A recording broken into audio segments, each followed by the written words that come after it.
Ladies and gentlemen, boys and girls, another Wednesday is upon us. It's been 1 week since the last meet and greet. A little time, a little tender love and care I hope you guys were doing. Working on your little finger clicks and knob pushings, knob turnings, all that, whatchamacallits. So, we're here. We had to come back with a special guest. We're not going to take a week off, let you get to it, and we're not going to get to it. We brought a very special guest. The longest boy in bass music. I think he's claimed that crown. 6'12", 6'13", 6'14". Okay? We're going to just bring him out here. I don't even know if he's going to fit in these khakis, but we'll see. Let's go, guys. Everybody welcome the one and only DiceMan.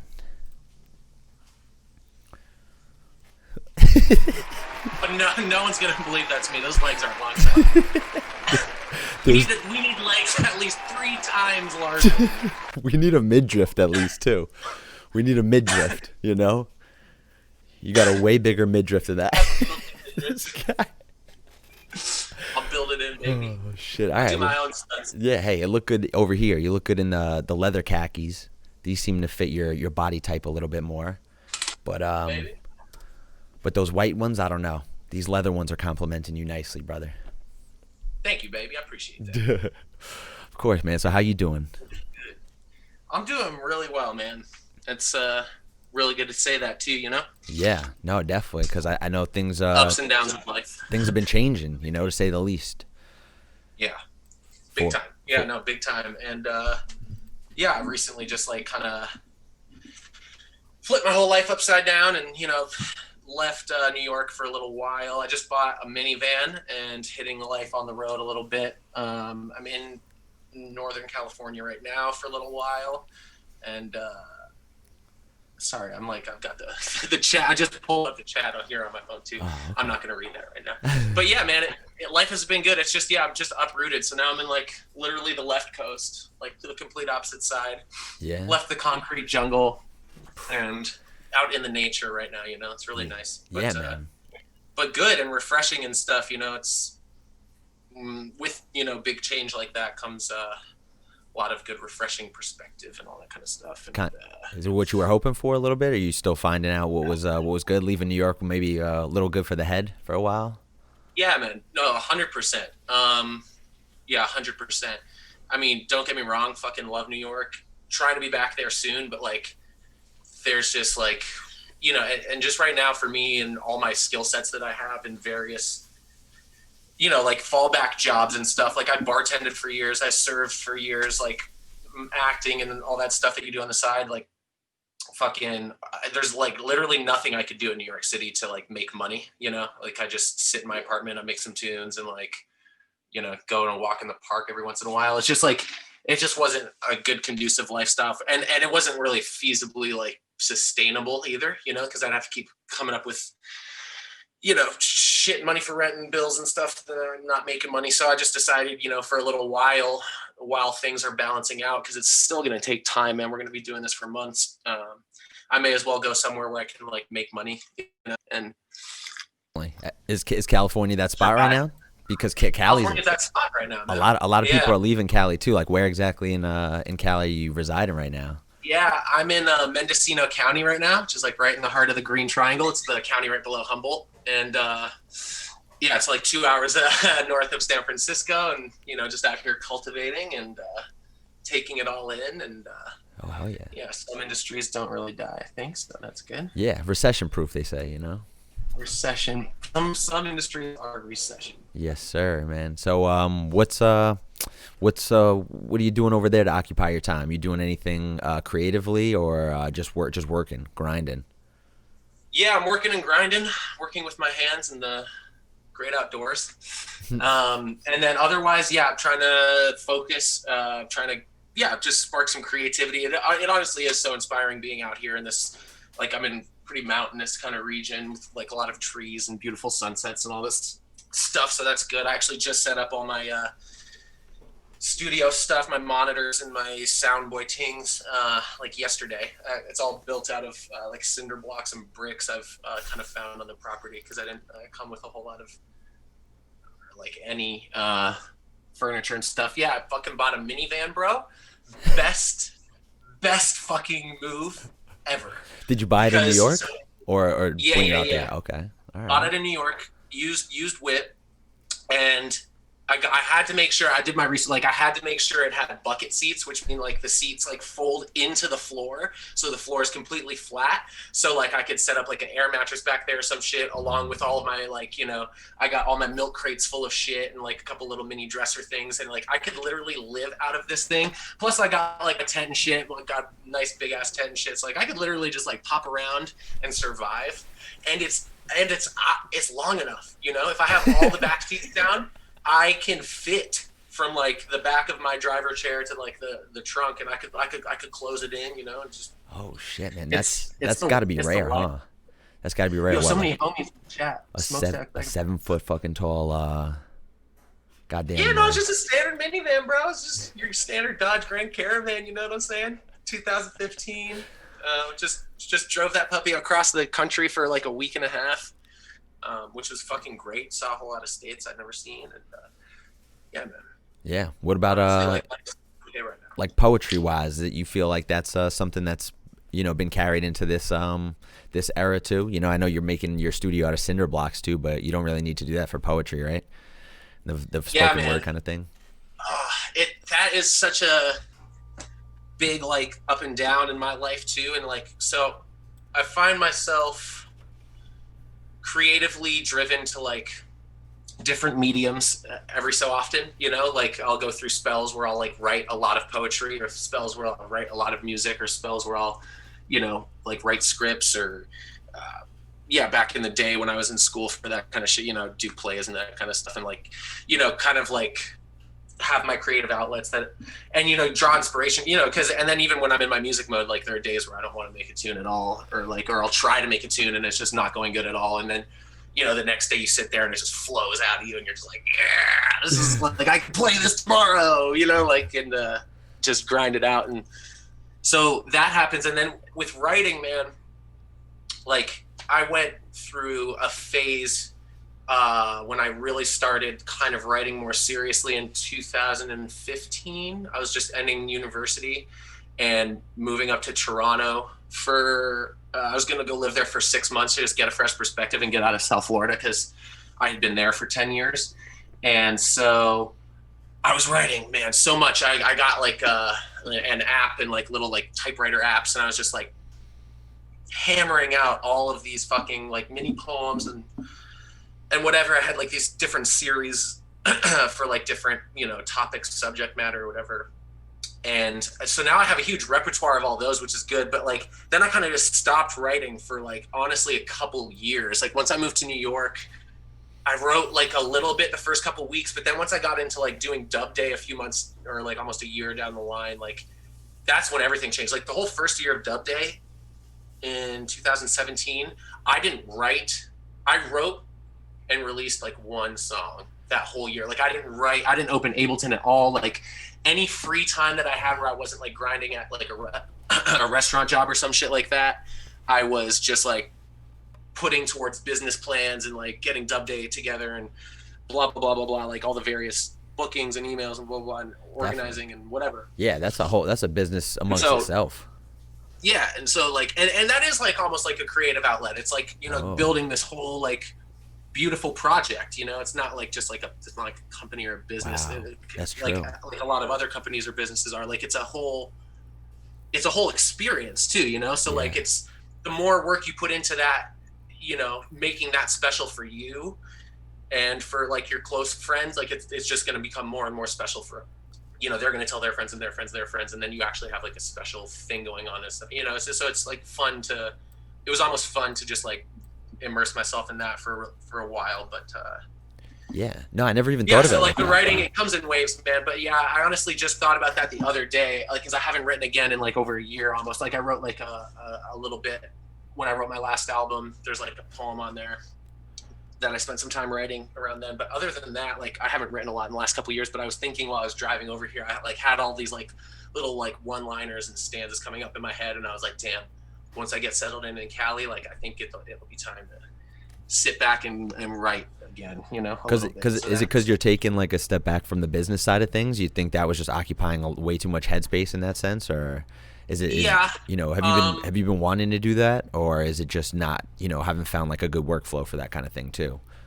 Yeah, so Because it seems a lot. That's like 3-4 projects you're working on at one time at any given time, you know. yeah, at any given time, it is. It's like it's dub day. It's constantly, because that's a weekly party too. It's not like I just think about now, like, man, it would have been so much easier to just throw like one party a month, you know, like, Yeah. but then it's not like, again, it's not that special thing, and it's not part of that vision, and like, you know what I'm saying? So that was part of building it all. But yeah, so that was a very constant workflow. And then constantly, like, until just last October, I was constantly working, you know, pretty much full part-time, and then like restaurants or bars or whatever. And then also trying to consider DiceMan, and then trying to consider whatever. And then I started working on Sermon with Austin. So yeah, it's like it's a whole lot of juggling and whatever. So I've recently kind of taken, I mean, obviously everyone has this whole COVID thing, is, you know, obviously changed the world. But you know, it's like after we did the 3-year dub day thing, it was like, let's just chill, like, because there's no need. I don't know, not that there's no need, it's just, I don't know, it just felt like I was putting in a bunch of work trying to make these like smaller dub day streams happen. And you know, I mean, you can't get bummed out when like not a lot of people are watching, but like, you know, it was also just like you said, it's like, is this worth the energy that I'm putting in right now? And honestly, it just kind of like wasn't, because like right now, like, dude, I needed to focus on myself so heavy. Like months ago, I was like, right now I'm like happy and doing well and stoked to be on the show here with you. But like, you know, a few months ago, I was like less than stoked on my situation and my life and a lot of other things that were going on. And honestly, my future, you get bogged down about thinking about the future too much. Like, holy fuck, man, that'll fuck your day or your week or your month up or whatever, you know? But that kind of when things kind of started changing and looking better too, was when I kind of realized that. I was like, yo, it's not just my future that's fucked. And like cause like, I'm also a very like kind of detail oriented guy, and I like to like have plan B, plan C, plan D, you know? Yeah, absolutely. And so as such for my life too, and, you know, you think about, well, you know, fallback careers or fallback, like whatever's, and like everything I've ever wanted to do, from like, even like going back to get my master's in theater, like, you know, speech and dialect, and like, then, you know, being a professor at a university, like I wanted to do that, but now it's like, you can't even be a university professor for theater. Like online theater is like, what the fuck is Wait, that, so that's what so like, that's where you're going back to? What, to teach it possibly, or? I mean, no, that's not like what I'm gonna do, but like it had always been like a contingency, like honestly since high school, and like I said it out loud all the time through university. Like it was actually like a reason I got a specific scholarship I got was because I was the only kid that whole day that they saw that had like this whole future, like this whole plan like out with like A, B, C, D, and like a 5-10 year kind of thing. And I was always like, you know, yeah, I'm gonna get my BFA in theater and like do whatever, and like, you know, grow as an artist, and then, you know, go out into the field, you know, when you're, you know, in your young 20s. And it's kind of what they tell you to do when you're in school too, when you're in acting school. It's like, just go out into the market, you know, pick New York, LA, Chicago, Atlanta, whatever, and just go try and work as an actor, work as, you know, whatever, do as much work as you can, continue taking classes, meet people, whatever, try, you know, shoot your shot. And then, you know, when you're around like 30, you know, you take a step back and you say, you know, like, I told myself, I was like, you know, when I turn about 30, like, I'll take a step back and I'll be like, am I happy with where I'm at, you know, as far as like pursuing life in the arts? And like, obviously things changed for me after university. Music became like a huge primary focus. It, you know, went from being a hobby to being like something that was like, I was doing, you know, am doing. And so what kind of opportunities are even there like now though? I mean, New York, you know, the whole thing is pretty much shut down, you know, the whole theater district and all that kind of stuff. So like, what opportunities would there? Broadway's closed right now indefinitely for a while, and like clubs and You don't even music think venues. about 'Cause that's that. the other thing too. Like I can't even like stay. I couldn't even stay in New York to like do dub days and stuff like that. You know, and so it's like, you know, happy to be hitting the road and getting out for a little while and like seeing life and doing all the shit I've always wanted to do. Cause like then, you know, I'll come back, you know, and like Definitely. then I'll be in a place to come back. Cause I could have maybe like whipped something together and like last minute. Cause I found out too, like a couple, like 30 days before I had to move out, like my roommates all hit me like 2 or 3 days before the first, and they were like, yo, we want to give our 30-day notice, like we're all out. And I was like, well, fuck. So Oh like shit. now I'm out, or like I'm either out or I'm staying. And so Yeah. again, I was either going to set myself up in there, like I could have set myself up and survived maybe like another month or two, but had no way to really like go from there, or I just like redirect that energy into, you know, saving up and then doing this life on the road thing for a while and then saving, and like now I'm out here saving, and I'll be able to come back strong with like a first, last, and security and like a game plan. And you know, Damn. No, is it like do you see an end in sight, or is it just like as long as this thing lasts, or is it as you know, you're gonna come yeah, back and try to reopen Dub Day as soon as possible, or what's like right. And so that's again, so like when I was talking about like that sad moment, that sad period of time I had a few months ago, like a big thing, and so that's, yeah, so I was like always telling myself when I was 30, I'd like look at that and then I'd go back and like maybe I'd consider going back to get my master's, you know, around then, and then like I'd be a professor and like I could, you know, direct plays and like, you know, even write plays and direct them at school. And like I love that. That's like a good artistic flex too. And like that seemed like a career. And now it all these other like, you know, fallback careers I had, like, and all these plans I thought I had just seem so like impossible now in this new normal and stuff. And so now I've just like decided not to think too much about the future. And like, yes, that is like my basic guideline of like, yeah, I'm gonna be out here for a little while, stack up, and then like be able to make my next move, likely come back to New York. But like honestly, I'm really not trying to stress that too much or like put like a timeline on like how long I'm gonna be out here, out there, anywhere. I'm just kind of just gonna be wherever it feels right and wherever like I'm comfortable and happy. And like right here, right now, I'm definitely gonna be here for a few months, you know. And I'm yeah. set up. I'm, you know, in a great spot.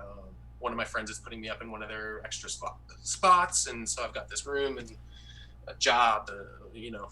Yeah. Kinda, Hey, it's all set up, man. So like, why not? It definitely kind of just like laid itself out for you, honestly. You know, you were feeling yeah, some and type honestly of way. now it feels more healthy to because I've also, you know, been writing all this music like everyone through all this, you know, downtime and quarantine and stuff. So now, but I haven't been releasing any of it, you know. Definitely. But now I'm like sitting on a good grip of material, and like I'm gonna like figure out a whole rollout plan for that, and like, you know, get back on the music grind and stuff. Now that I'm like in a better place, I'm like just, you know, I'm feeling just more healthy and happy and just ready to like do that again. Yeah, get back to like kind of why we started doing this, you know, and like that pressure, that pressure of just like one-upping yourself or having to like please a bunch of people, you know. It's endless almost. It's a bottomless pit unless you're fucking taking care of yourself first too, you know. And I just took this first weekend off, and I was like, God damn, that felt good, you know, like just chilling, you know. And I'm like, all right, I was putting a lot of just pressure on myself for no reason. Like nobody's life is ending because I'm not fucking playing a Sunday set or a Friday or something, you know. Like if anything, it's my own personal like detachment from it that needs to be worked on. And was that something that you had to work on too, like pulling yourself out of certain 100,000%. Yeah, so like, what in particular was it Dub Day, or was it like the music? Or you just chilling with a couple things and just letting it flow? Yeah, like all of it, man. Like fucking, yeah, Dub Day for sure. Like I always had, you know, because like, and like I'm sure you relate. Like I'm sure that's why you put the pressure on yourself to like, oh yeah, like you said, like no one's life's gonna end if I don't do a Sunday set or whatever. Like you know, that's how I kind of finally like reached that. Like, okay, like it's not gonna be the end of the world if I like stop doing Dub Day streams on Tuesdays, you know, especially because like whatever. There's also the Black Boxes doing killer streams. Like they're great places to consume dubstep online right now, you know. Yeah. And yeah, like it's, you know, you hold yourself to a certain standard all the time because like you want to, you know, you want to be like, I'm, you know, if it, like I said, the more special and meaningful it is for you, the more that just kind of like emanates, I feel like. So like when you stay diligent and true and like disciplined, like that's obviously how you grow and get to like where you get to and like where you get to and whatever. But yeah, it's you know, it's good to realize that sometimes that can be like an unhealthy problem, or like I'm putting unrealistic pressure on myself, especially because like it's good to have goals and like want to meet certain goals or like, you know, whatever, but it's like certain pressure that you just build up for yourself because and like that's what you just got to shed. Like stop thinking about like you're like, I don't know, but that's like a tough, you don't want to say that, stop caring about what your fans think about you, but like honestly to a level, you know, you have to just really take care of the more you take care of yourself, the more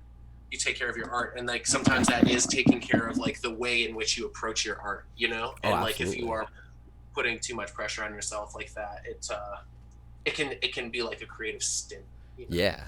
No, and I feel like, you know, maybe you've, as like myself too, you know, I only say this because I noticed it. Like you've come to terms with that a couple times, you know, throughout the career too. Like putting a lot of pressure on yourself and then just taking a step back and then recollecting and coming back at it. Like even, you know, there was the times where you would play the fucking dub day every Tuesday, you know, and it's like, how much can you honestly do in a week when you're fucking throwing the show, making music, you're hosting people, you know, you got to pick somebody up, do all the logistics, like, and then you got to play a set too and be fresh and original and fucking happy to be there and all this, and then you did the same thing with your streams too, and then you know, then when you came back with your stream too, it was much more defined vision. You knew what you wanted, you know, you had the, I saw what was possible, let me not just half-ass it for every week, you know. And I felt that too, like my shit, like maybe I should just take a little bit more time, two times a week, Yeah. or, you know, something like that, or Yeah. but it's it's just it's like, I don't know, you think this comes in waves, you've felt through this these same patterns a few times, or I mean, it's healthy, man, and not healthy too, you know, we're like workaholics. Yeah. It is. And yeah, dude, I'm like always self-proclaimed workaholic. Like I fucking, like that's the thing. That's what I do on my time off.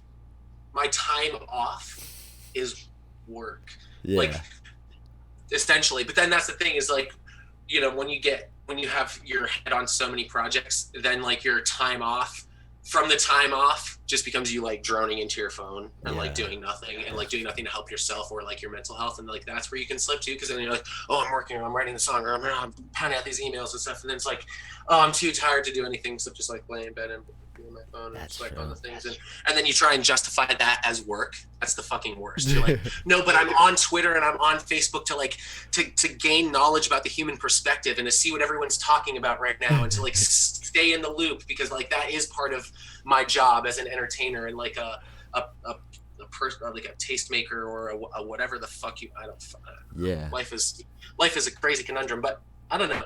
Again, it's all finding balance. I feel like I finally found this good balance of like, you know, like, because like doing diligent work, like working with my hands out in nature is good, you know, for my body and my mind, and just to like breathe and just like chip wall, except for right now because California's on fire. It literally looks like Mars out there. Like we haven't been, like the last 3 days have been super red because of a new fire and like all this ash falling, so it's air quality is super bad out there. But on the general level, you know, like how close are you to what's going on out there? Is it? I seen a picture of a map today of what the fuck, like most of the West Coast is just like crazy right now. Arizona on fire, yeah, dude. When I first got here, the closest fires were like a little over an hour away, about an hour or more away, and then one just popped up that's like 40 minutes away. Oh shit.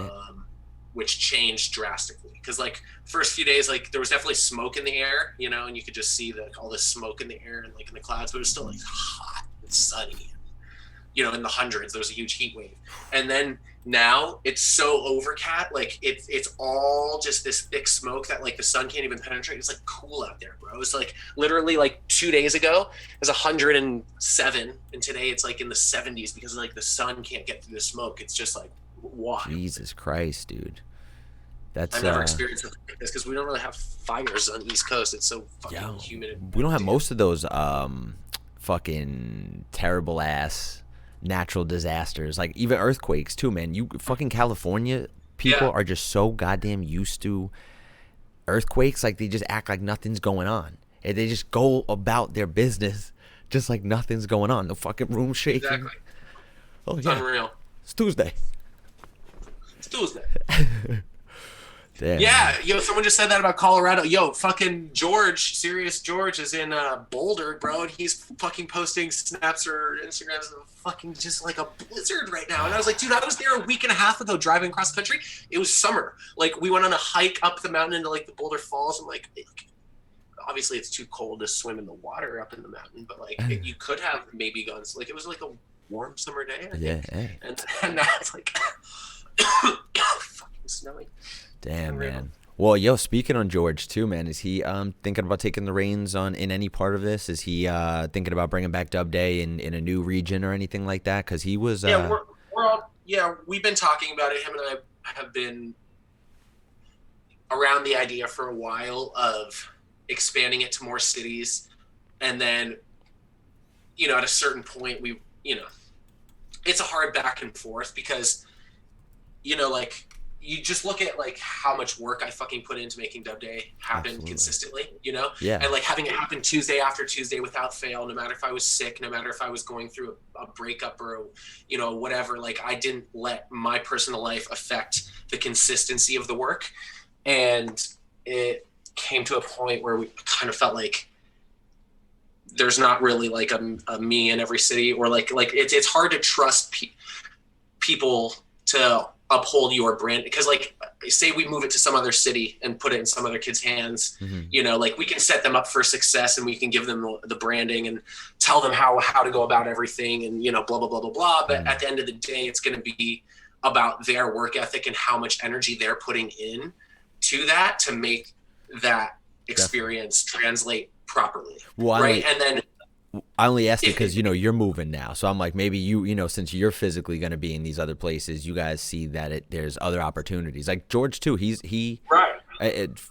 Like, correct me if I'm wrong, that he start the whole, I don't want to say the whole organization, but he branded the name Dub Day in Miami. Yeah, definitely. He started Dub Day shortly after we met in at Fractal, the first Fractal Beach. That first Fractal Beach, you're set on the beach. Wait, that's where you guys met? Yes, that's where we first met.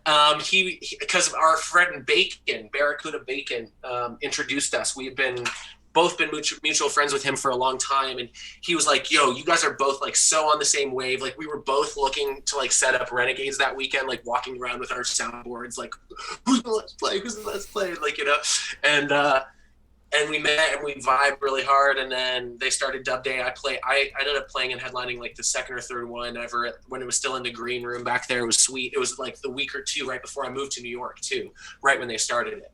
Damn. And then so it kind of took off in that first year. Him and Bacon and Scoom had like started it, and then Anders from Massive Ideas kind of like stepped in with them and like helped them take it to the next level. Definitely. And then they were bringing in some like big acts, but then it kind of fell apart there. And I had the idea to start one up in New York, and it was actually weird because it was a simultaneous idea.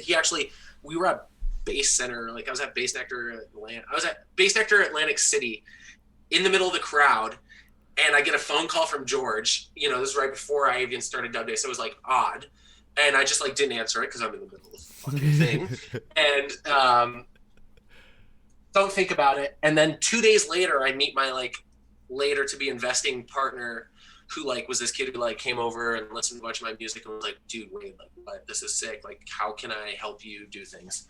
And I was like, I want to throw parties. And he was like, wow, I wanted you to say that because I want to invest in someone to throw parties. Like, I will help you make that happen. And I was like, well, I have this idea. Like, we should do something like Dub Day, like blah, blah, blah. And he was saying we should do something like Dub Day because he was also from South Florida.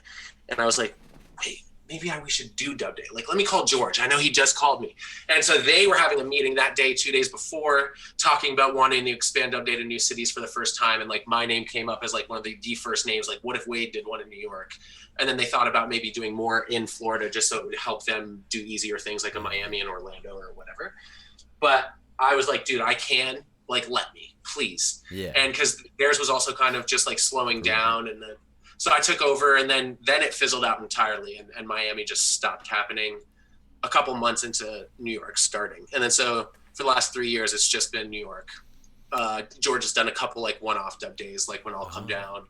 And he did like a couple parties called Dubday is Dead, because that was like an inside joke, because like all his like Miami people were like, yo, Dubday's dead, and he's like, oh yeah. And he did Dubday's Dead. It was like Mala, like Paradise, like just massive like lineup. And then like one was like Whittler and like Mr. K and like all these crazy things. It's like, yeah.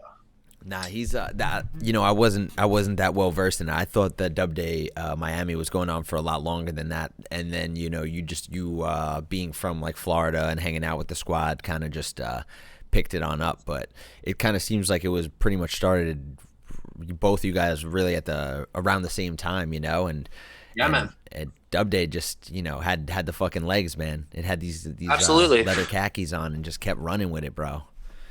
Absolutely.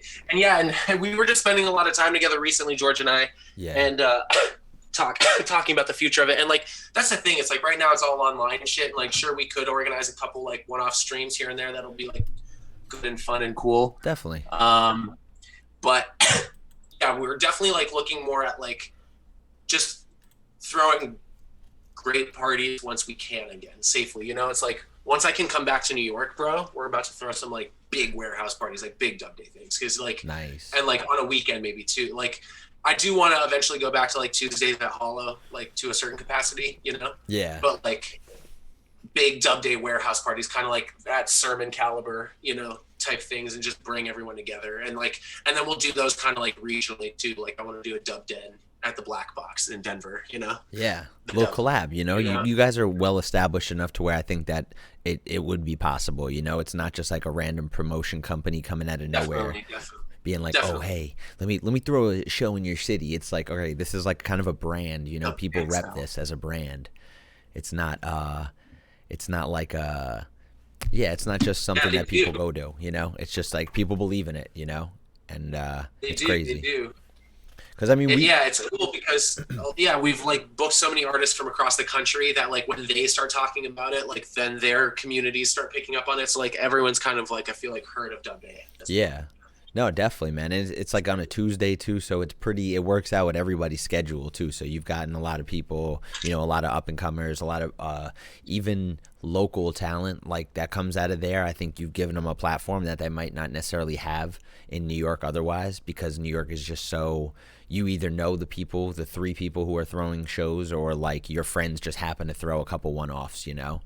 Dude, that's exactly why I fucking did the whole thing. Like, yeah, I've said it before in other stuff when I've talked about this, but yeah, like that's the whole reason and intent and like the real focus I was putting, like when I was getting Dubday together at the beginning and stuff, and like really digging for some like the more underground kids who have like never played shows or like any of that kind of stuff too, because like to play all these support things, because like, dude, I was there for a year in New York submitting mixes, you know, trying to play good look shows, or, you know, I was even too scared to even submit at Sermon because I was like, wow, that's like too good. And like now I'm literally a partner in it, which is like crazy to think about.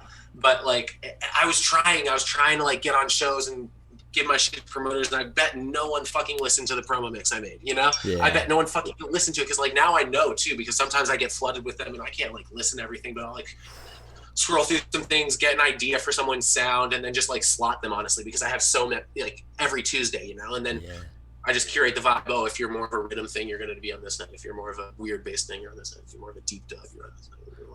Well, that's pretty dope. Whatever. Kind of become self-sufficient, you know? Like people just knew to, okay, this is where I want to be and want to play, so let me send it to them instead of them waiting to come to me. And it kind of, you know, I'm sure you found some like just dope-ass artists in general, you know, tunes that you've rinsed out just because someone hits you into Dropbox link. You're like, what the fuck, bro? You're from Long Island? Oh, shit. Absolutely. Talk about my whole fucking Dubday New York residence. Talk about Kalin. Dude, I've got some unreleased collabs with him we can go through later. Nice. Talk about Smokestacks. Talk about Second Nature. Talk about, like, Crook, bruh. And listen, I'm sure both of them are in the, I thought I saw them in the chats, but, like, bro, you gotta be fucking kidding me, man. There's so much talent. I love all of my people so much. No, for real. I can't wait for all of us to like be together. And that's the other thing I really wanted to do for Dubday. So like what the next real main focus is. So like, yeah, we want to do those big parties, and like, sure, him and I are both going to end up in new cities and we're going to do stuff places. But like, I think the next investment for the company is to get ourselves a dub bus, because we've been like working with the Wub Wagon, but I want to get like a large full-size school bus, a bus. That's been the dream for a long time. Hey. And convert that into like a little touring thing where I can bring like, you know, Smokestacks and Crook and whoever, you know, like whoever, like a few of the guys, you know, we can all kind of just like stay on the bus and like have like an entire stage on the roof, and just take that from city to city to city, and then have like a festival. Like we definitely, well, we're already talking about, we're doing like going to do like a Dubday times Manifest Gang festival next year if permitted. It's gonna be low key and whatever, so we'll talk, but hopefully we can make that work. And if it works, and then yeah, soon we'll have like our own festival, like long term. But yeah, I don't want to say too much, but we have big plans to like basically one day like just throw our own large scale festival. And it will happen within the next couple of years. And so then the idea would be to take the dub bus around for like months, you know, and go from city to city to city, market to market, for all down the East Coast, down to Asheville, like, you know, go to Asheville with the Undergrowth crew, play with, you know, Cut Rugs and Mercury and Zeppelin and all them, and you know, like get all of them in and around like the bus, you know, like have it all set up legally everywhere, and you know, like just pound out like these cool parties, you know, and like we can even come play in their indoor venues and stuff too if that's like a thing, or like whatever. Definitely. But you know, and then get the communities excited and in tune, and use that as like a way to promote the festival, so that the festival brings everyone from across the country together. And then, you know, we have like, then those like guys who represent that collective will also be playing the festival, and like every collective from every city, like every grassroots collective, you know, like what Undergrowth is doing in Asheville, and like what, you know, like some of the guys in Atlanta are doing, you know, like and smaller stuff like that, like what Ployd and them are doing too, and like some of the South Florida crews, you know, and some of the Denver crews can come out, and like just like all that kind of stuff. And then we just like, you know, bop around, and then, you know, if we stop somewhere in the middle of, you know, in between two cities where we have planned shows, and we just do unplanned renegades, you know, you follow our Twitter, just like we just blow up shit and just like do pop-up parties places, you know, and beaches or parks or whatever, and just like get people out there. It's like a mobile dub day. It's literally a mobile dub day. You guys could fucking bring on the across the nation, you know. Literally. So you guys got any perspective, like places you'd want this, or what? What are you guys thinking? Anywhere? You guys mostly from Florida, huh? What, the festival? Yeah. The Dub Day times Manifest Gang gathering. Yeah. Where are you thinking? Would likely be in Florida. Okay. But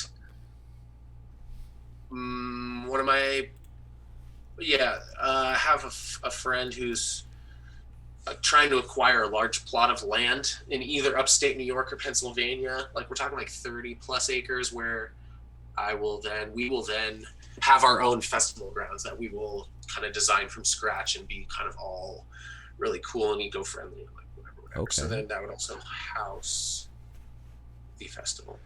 So what's your like game plan coming out of this? Are you gonna chill back out in Florida? Or are you like looking at anywhere else besides New York? Like are stopping off anywhere in between, or it's like Cali, chilling for a while, and then gonna start shit back up? Yeah, not Florida. I did that. Yeah, I love Cali right now. This is great. Dude, I was driving through places. Dad, have you ever been to Lake Tahoe? I've decided that's my new favorite town, like Kings Beach or whatever it is my new favorite town that I want to move to one day and retire. Just like be the happiest little old man for forever. Like what is there to do for work up there? Like, is it just pretty much a money pit? Is Lake Tahoe, like, is not really much opportunity up there, right? You know, like you could grow weed anywhere in California, but is it though? Is it a good growing spot? It could be, yeah. Is it? It's up in the mountain. Where in the state is it compared to where you're at? Up, down? Dude, it's about even, but due like east. It's right where it's on the border of where Nevada and California happen, right at Reno. It's like literally next to Reno.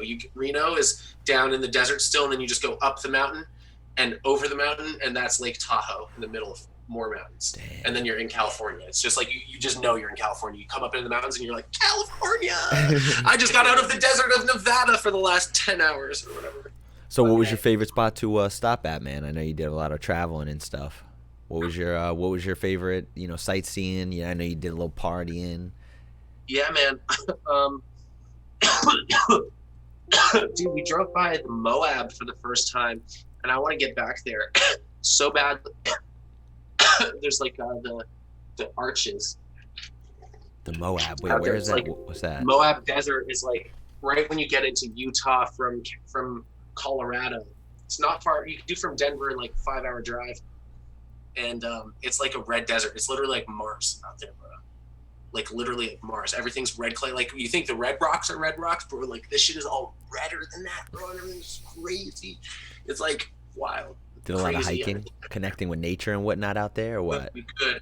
Yeah, I want to go back and we didn't get to go out there as much as I wanted, or we wanted, because we were kind of on a schedule that day. We was gonna go see our mom's friends like up in Utah. So we would go back and like do a whole camping trip there. It would be fun, but I don't know, man. It was good. It was just nice just driving across the whole country and whatever, man. You know, I haven't had a car and just been driving on open road and for so long living in New York. Yeah. It's good. I didn't know you could drive, honestly. Like, you've done so much, you know, you've gotten so many Ubers for people, have directed so many other people, you know, like. Well, bro, you can't have a vehicle in New York. I mean, exactly. You can, but it's just not feasible, man. I've hung out with you so much. I don't think I've ever seen you drive. You need to get an Uber. Yeah, I mean, you know, I could, you know, but then it's like I don't want to bug my friends with cars all the time, you know, to be doing shit. So it's just like you either, like I spent a lot of my time fucking on the sub, like even on Tuesdays or like whenever when people would fly in, like depending on the artist, like sometimes I just go all the way to the airport, just like over an hour on the subway. It's like 1:20. That's not bad. Yeah, it's or less. Like JFK is like an hour maybe, but if you hit them right with no fucking skips in between. But yeah, I just like go out there, wait, pick them up, and then come back with them, and you just spend like hours on that shit. Or yeah, just getting an Uber too just became easier. Yeah, so what about like Canada? You ever think about fucking heading back up there? Like, is your family chilling up there? Like, you know, seems kind of good right about now. I'm not even gonna lie. Yes. Yeah, so that's a move. Canadian dubday. Yeah.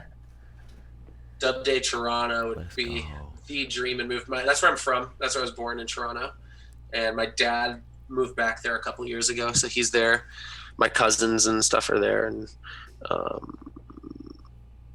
yeah, Donald Trump is not there, so we'll see how this plays out. But you know, it might be a good place to chill for 4 years and reassess the situation. Either bed. Get some checkups, you know what I mean? A dentist appointment or two. Like, hey, it never hurt. Bro, I got on Medicaid, man. I got on Medicaid in New York. Let's go. And they paid for my dentist and my they're gonna pay for all my wisdom teeth removals too and shit. I'm like, yo, what? Damn. I gotta get on my shit. Start paying Uncle Sam or something. Yo, for real though. No, but don't. Just tell them how broke you are. And then they're just like, okay, well here you go. Here's the healthcare. We just have to know how broke you are. And you're just like, yeah, dude, I'm so broke. Wow. And then they're like, oh, bet, bro. I'm like, no problem. All you got to do is like, hey, I'm a musician in 2020. Like, all right, here you go. We'll pull some free teeth for you, bud. Good luck. This is probably going to be less painful than what you're going through gig-wise in 2020 because absolutely nothing. But what about you, man? I was just going through the chat for the first time. I'm sorry. Oh, yeah. I definitely we were just staring at your forehead real quick. Look at that. Right? Oh, my gosh. Oh, my gosh. You fit really well into these, too, man. You look great. Yeah, I wish they were a little longer. No, just kidding. Yeah, I could do that. Leather khakis are going to take a growth pill. New York homies are in the chat. These are the big and tall. The big and tall khakis. There we go. Get some girth, gang. Make you a little bit bigger too, just in proportion. That's what it is, right? Yeah. It's girth, baby. I'm gonna make myself look smaller too, just because. Real life proportions. Low key, high key, Cut Rugs is so butthurt, bro, that you took Girth Gang, because you know his side project is called Young Earthy. I was just with him the other day. Wait, first of all, if you don't know about that, Cut Rugs has a side project called Young Earthy, and it's like his like down tempo and like weird chill shit. Like I don't know, it's whatever. It's great, but it's like he made it a joke like to like as like a fake rap name like Young Girthy, you know, if you say Young Earthy, like Young Girthy. Oh. So he was like eventually we'll have Girth Gang and stuff, and he was like, oh, but then Brightside started taking Girth Gang, so now I gotta think of something else. And I was like, oh, that's so funny. Damn. Yeah, I was hanging out with him and Mercury and Mystic Grizzly and George. We all were at their place in Asheville for like a couple weeks. It was a great time. Good dudes. That was good like dudes. the first time I got to leave there and disconnect, and that's where I kind of like connected all these dots to like kind of get out of New York and start moving pieces elsewhere. Yeah. I mean, dude, there's no point. And that's why I said there's a mass exodus out of California right now, too, because, like, all that opportunity, what does that mean, you know? The Undergrowth Asheville, oh, my God, they're watching. Yo, that is so funny. They're in here, yes, too? Young Girthy. Yo, that was so much fun. I'm glad they're in there. Yo, Tug Life, baby. Yo, this guy. crazy story. Yo, actually, honestly, some crazy shit happened while we were there. So, they had just moved to this new property, like up in the mountains, where you like, you know, look around and you can't see neighbors type shit.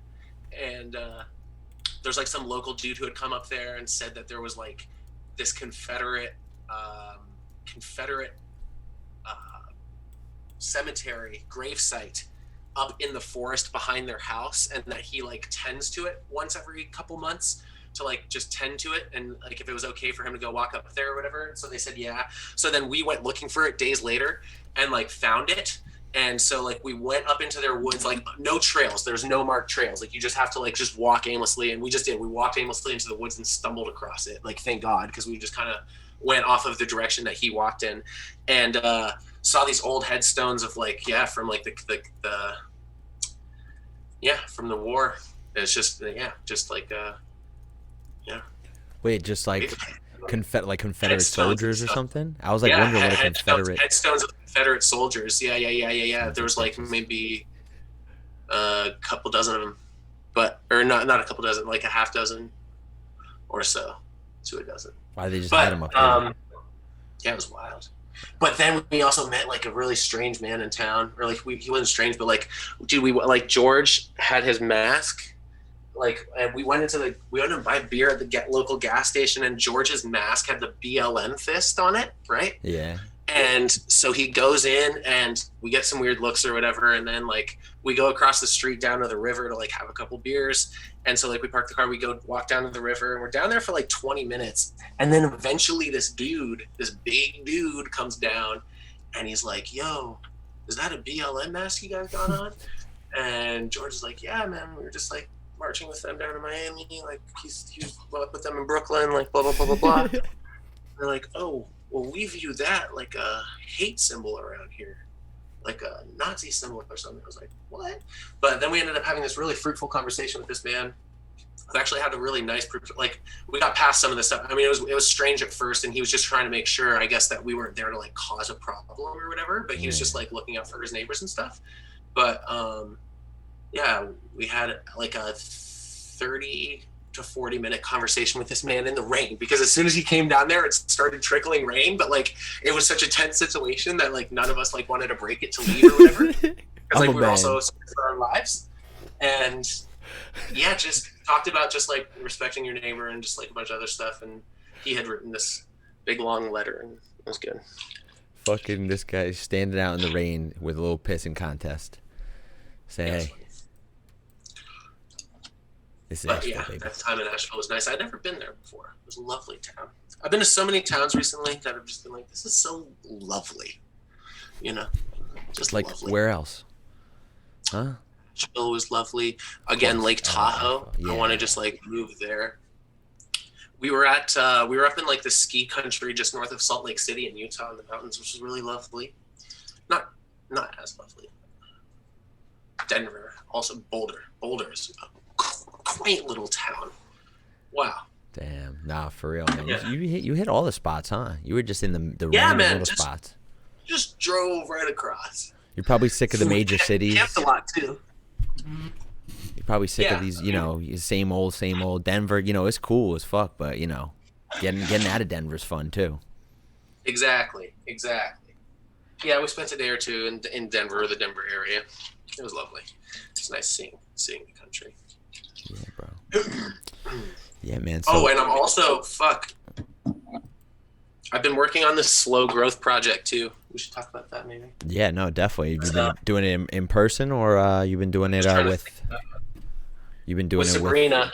Yeah, in person, because she's what, in Nashville? Asheville? Yeah, well, she was from New York City, so like at first we were writing together in the city. We wrote like the first 3 songs last year, and then she moved to New Orleans. Oh shit! And so she's down there, and so then she came back around Christmas time.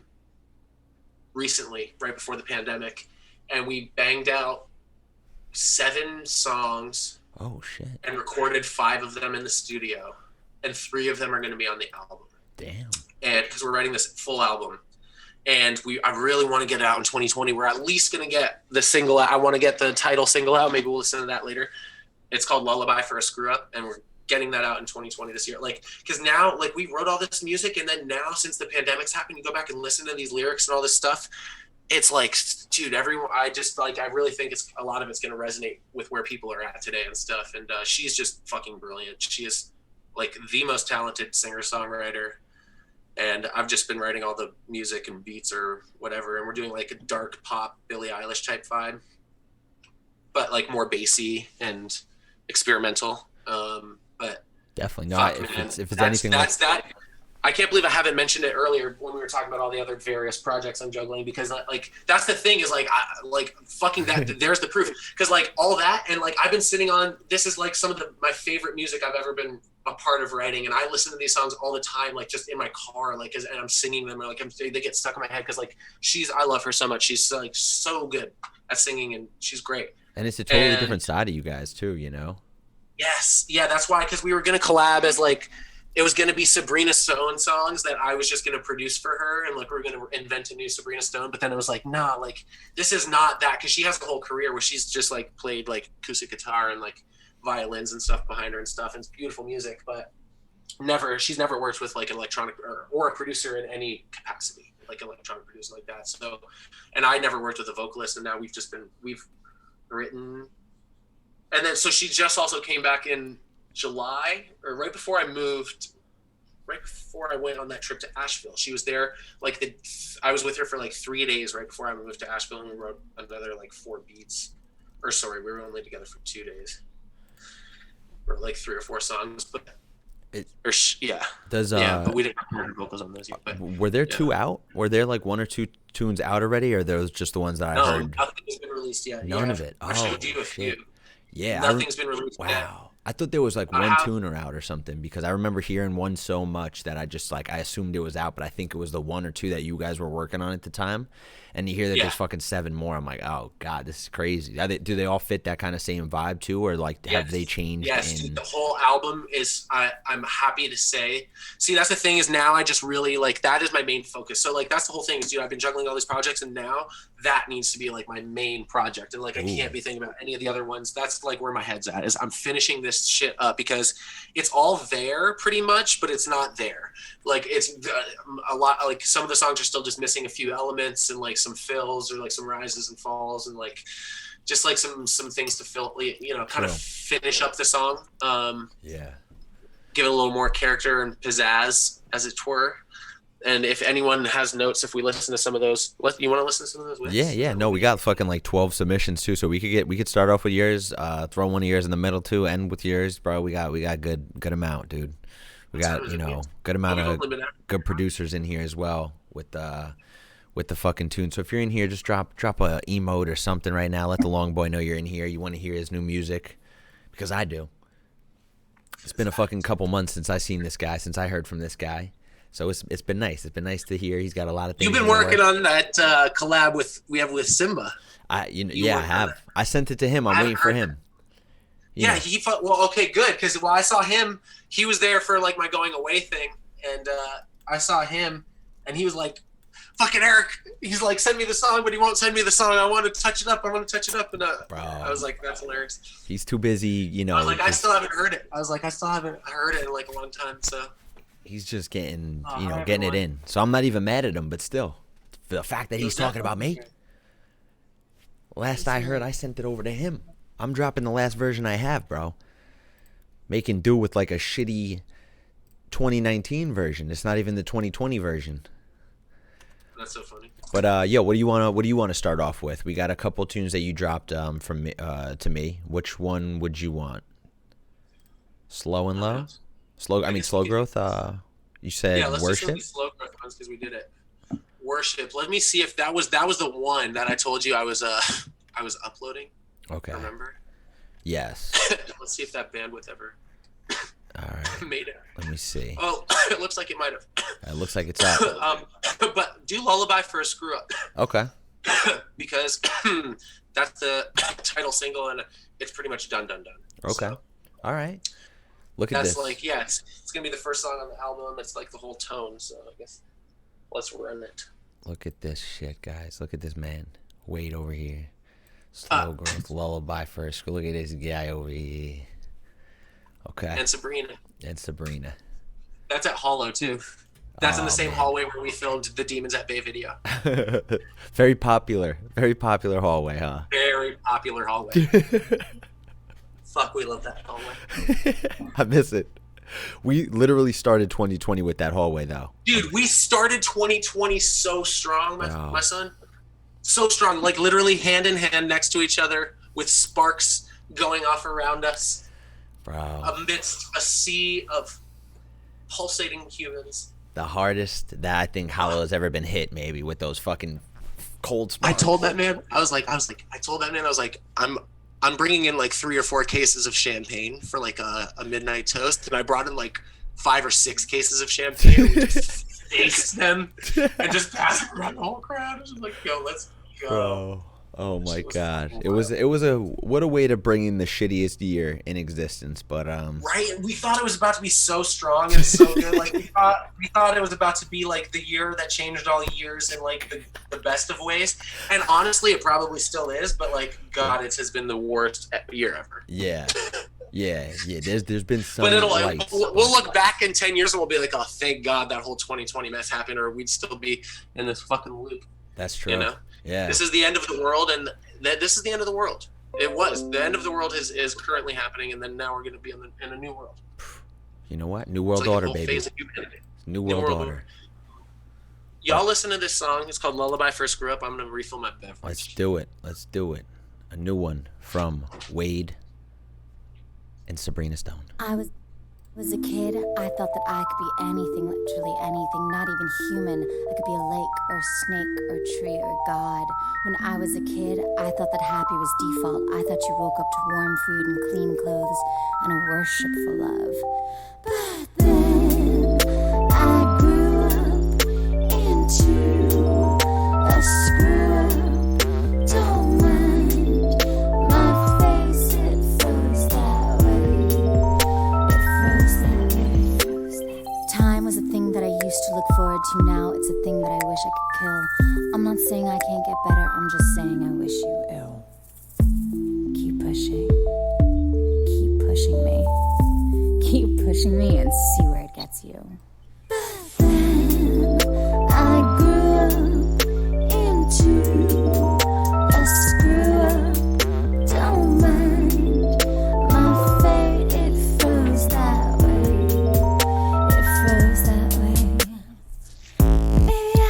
Maybe I'm not done growing. Maybe I'm not done growing. Maybe I'm not done growing. Maybe I never knew. Maybe I've never known a thing like this. Plant me and see what you get. Feed me with love and respect. I am not made of my regrets, and I am not done yet. I am not done yet. Pin me to just one thing. Just one thing. Rule me like you're the king. Like you're the king of the castle. King of the king of the castle. King of the castle. Rule me like you're the king. Like you're the god.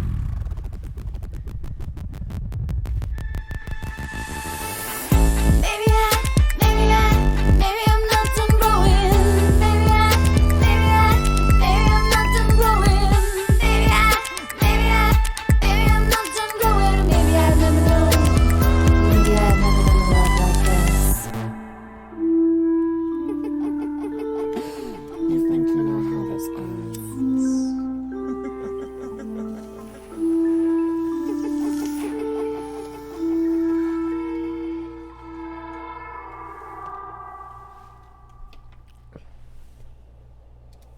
this man. Hey. We love to see it, bro. Holy shit. Definitely different. Who did the violins on that? Oh, that was the one instrumentalist that we've worked with, because he was also for those first 3 songs like a year and a half ago. She recorded her vocals at this guy's house, and it's the guy who is her accompanying violinist. His name's Kieran. He's an amazing Australian man who is here. He studied at one of the massive, really well-known music schools in New York. And anyway, so we wanted a little fill on like that end, and like he was like, he had listened to it like a dozen times because he was recording the vocals with her, and he was like, let me just record you guys like this couple little riffs. And so he sent over like 2 or 3 licks that were in key on that, and I chopped them up. And then distorted them a little bit. But yeah, you can still tell they're like, I'm glad you can still tell they're like, yeah, definitely violins. Oh yeah, 100%. I think it's a nice little touch too, because it's you get the bass wobble, you get that twinkly little sound, and then it's like an organic, like a real familiar sound too, Exactly, and that's why I need, if anyone can bang up this chat, dude, and isn't a guitarist who wants to accompany. I have some parts that are written on some of these other tunes that I want to just replace, like the notes and like the licks with like actual guitars, because I think it's just, yeah, like you said, it's just gonna make the whole sound just like a lot more. Just like, yeah, the slow growth thing is good. We're trying to incorporate like a whole lot of like nature stuff. So some of the songs have like a lot of nature samples, or like, yeah, trying to blend like the nature with the.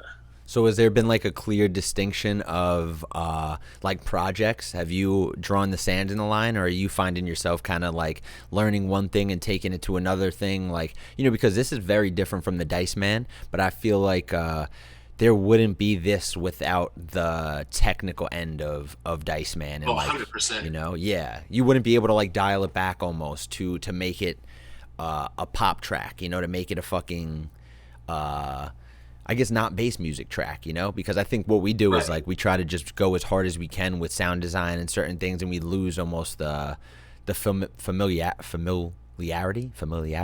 Yeah. Like, you know what I mean? So it's like this is you could fucking grasp onto it. There's a lot of things in it, man. So are you trying to bring that back into the DiceMan project, or are you? Thank you. You separating? Yeah, for this I like. Obviously, like focusing a lot on structure with her, because she wanted we restructure the songs, because like she would want to do more like verse moments, or like more chorus moments, or like whatever, and then or like various breakdowns and stuff. But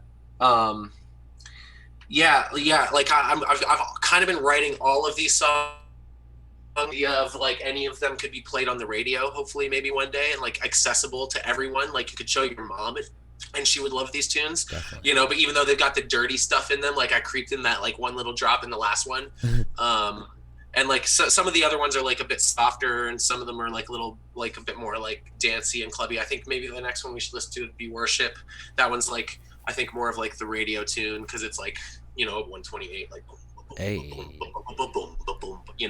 and could get people moving or whatever. But that's why I asked that question, because I was listening to Dead Mouse today, and I was like, I really think if I made a house music project, it would be so dialed back too. But I literally would not be able to do that without having to like throw so much shit at the wall with this, Like just you listen to some like just a Strobe track, and I mean Strobe is a little different, there's a lot of music theory in that and shit, but just it's a lot of simpleness, and it doesn't get too complex, and it's really like digestible, and I do love that in a way, man. I love fucking house like that too. So I was literally thinking this today too, but Smokestacks and he's a perfect example of this too, because the Research Chemicals, he's been coming in here, and his Smokestack shit has been like merged. It's kind of crazy, dude. It's like it sounds like he's going back to back with both of his projects. You know what I mean? Dude, he did, dude. I was with him the other day. We were at a kickback in our buddy's backyard for his birthday,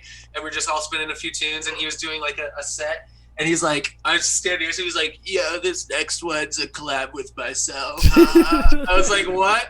He's like, yeah, Smokestacks, back-to-back Research Chemicals. He's like, because it's not either one of them. Oh my god. Hey, well, that's dope too, because there was two distinct styles, and then they merge into like a really unique one too. And who knows if that's how the DiceMan project or whatever you're gonna end up like marketing it as is gonna be. But I feel like they go almost hand in hand too. With how you're bouncing ideas back and forth, and how like you're growing with each project. Yeah, thank you, man. No problem, Yeah. man. Well, And that's the thing too. All these tunes, like we want to do like we're gonna release the full length album, and then we want to do like a remix album with like the homies, because she's got, I mean, some great stems in here with a lot of the vocals and just like a couple of the just like melodies, I guess. But that's yeah, that'd be a great way to everyone like get stuff. the bass music scene hyped about it too. Is like to give out samples that they might necessarily not been able to have, because I feel like bands don't do that either. You know? It's like you can't get Billie Eilish stems, No. but like Hey, get some slow growth stems. get some slow growth, bro. And this one's called Worship. You want to get into this one? Yeah, get into that one. All right, bro. Why not? All right, bro. And then That's we got another one of the first. That's another one of the first three we wrote. We wrote okay. these two songs the same day, like the day we met. Oh, The day after the day we met. damn. So the first two were like just right off the bat. These are Yeah, that one with and the this start one. of the project. Yeah, that one, this one, and then this other one called. Wait, we wrote that one. Yeah. Okay. Let's see what's going on. Let's see. And then we wrote Mr. Worship. Happy. Ooh, starts off hot. Starts off real hot. Yeah, that's hot. Let's go. It is hot. Gotta make sure the audio's right. No playing games. Here we go.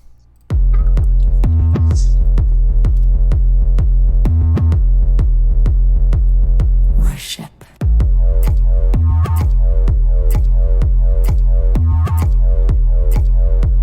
Worship. Don't even try to run, don't even try to hide. You think with the shit that you've done that you're safe by yourself inside, well, you'd better worship, worship, worship. Worship your demons. Worship, worship, worship. Worship your demons. They don't want the way that you want, they just want what they are owed.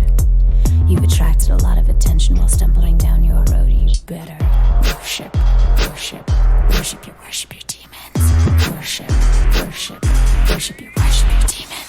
The thing you fear is inside of you. There's nothing someone else can do. The thing you fear is inside of you. It's inside of you. One day, in the dark, in the silence, I manifested my demon. It was cold. I felt scared, assured, and alive. I looked it in the eyes, and I saw it rise. I saw it rise, and I came to realize that all the pain and the addictions, they're a part of me too. They are the darkness of my demons, and I can't dismiss them just because I want to. The thing you fear is inside of you. There's nothing someone else can do. The thing you fear is inside of you. It's inside of you. Worship. Some weird warping going on there. Worship, worship, worship, worship your demons. What happened?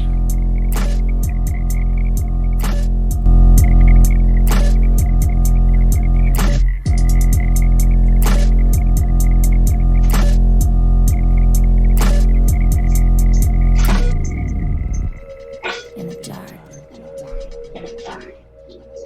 in the silence, I felt alive, alive, alive, alive. Damn. Yo, I love those vocal edits at the end too. Super trippy and nice and fucking glitchy and shit. Thanks, baby. Yes, sir, man. Is this a mix and master tune? Because it looks like a brick too. Looks like everything. That's a self master on that, but yeah, Okay. yeah. I think it was clipping a little bit towards the end there, or just because I think maybe it was coming in a little hot. The signal. Oh Sounded like yeah, it it was could have more been. It could have been. phasing a little weird, but yeah. Oh, you might be hearing it in mono too, because it's something Zoom does. Yeah, Zoom shares the sound in mono unless I upgrade to platinum or something. That's likely exactly what was happening. Yeah. Now that- Yes, now sir. You know what? And we don't have we get maybe one track submission. We'll listen to like one unreleased or something too, and it's always like I feel like they're always like, I don't know, something wrong with my track? I don't know, man. Nah, I think it's the mono thing. We're so used to hearing it stereo, fucking mixed down 900 ways to Thursday. Right. Exactly. All right. So let's save one or two of these for the with Smokeland. All right, we're gonna save that one, maybe even for last too. But which other ones would you want to get into? You sent me Jesus. You've Should we been do working. these? You mean get away from the slow growth stuff, right? We could go into regular submissions, and then maybe halfway through get back into yours, and then end it off with some of yours too. But I'm looking. Yeah. There's no shortage of them over here. Look at this. I'm down for whatever. All right. So actually, we will save the slow and grow then. We'll save the slow and grow. I'll open up these two for the next round of DiceMan, and then we'll get into some viewer submissions right now, because there's a couple of these just pouring out of the Discord right now. The wazoo. Hyped to hear the fucking Smokeland remix, bro. Or Smokeland track. Oh no, that's a collab. We were touring together, we did a little run together through like Arizona and Cali right before COVID hit. It was like weeks before. It was like a couple weeks before Okeechobee and stuff. We did Tempe, Arizona, LA. I was there for San Fran. Yeah, you were there for San Francisco. Yes, sir. That's what. Yeah, we wrote that collab like a week before you saw that. Yes, sir. But anyway, we'll get to that later. Damn, yeah, I'm hyped to hear it, man. Because I don't think I even heard wind of this. Nobody even farted in my direction with this kind of message. But all right, yo, is Hoom in the chat? Hoom dropped the track off to us yesterday. He said Disclosure didn't fucking listen to it, so we're gonna fucking listen to it. All right, Hoom in the motherfucking track. Bye.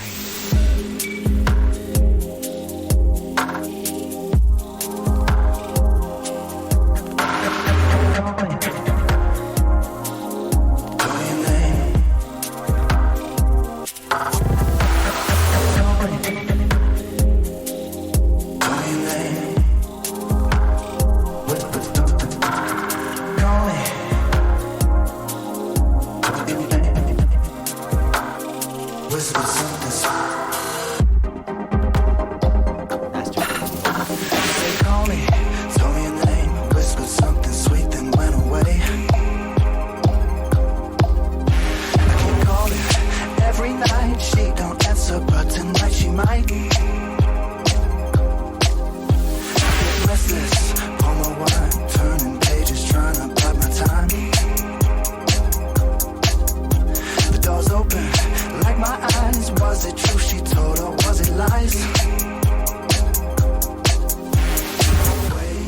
sweet thing went away. Big 4 vibe. Big. Yo, what's up, Tom? Mr. Kyoto. Kyoto. Fucking Jeffo in the house. I want to play that. Next to a pool. I want to play that. No, for real. That's the. Ooh. You need to bang that into my DMs. Ooh. Yes, sir. Yeah, please send that over if you can make that. Is the download available? Yeah, it is, baby. Let's go. So, Disclosure definitely fucked up by not playing that on their stream. Thank you for sending it over. It's vibes as fuck. That is a big 4. Yeah, man. It seems like it's out already too. So fuck it. You seem like you're happy with the mix. I'm happy with the mix. I'm happy with the vibe. Brought us to the jacuzzi right off the bat. So big pool booty work, exactly. Big pool booty work. Oh man. Look at him. This guy. Look at him. You want to see that booty shaking too in those fucking. Oh, how's he doing that? This guy. Oh my god. You get a couple of drinks in the man. And this is what happens. What are you drinking these days, long boy? Oh my god. How does he have so many legs?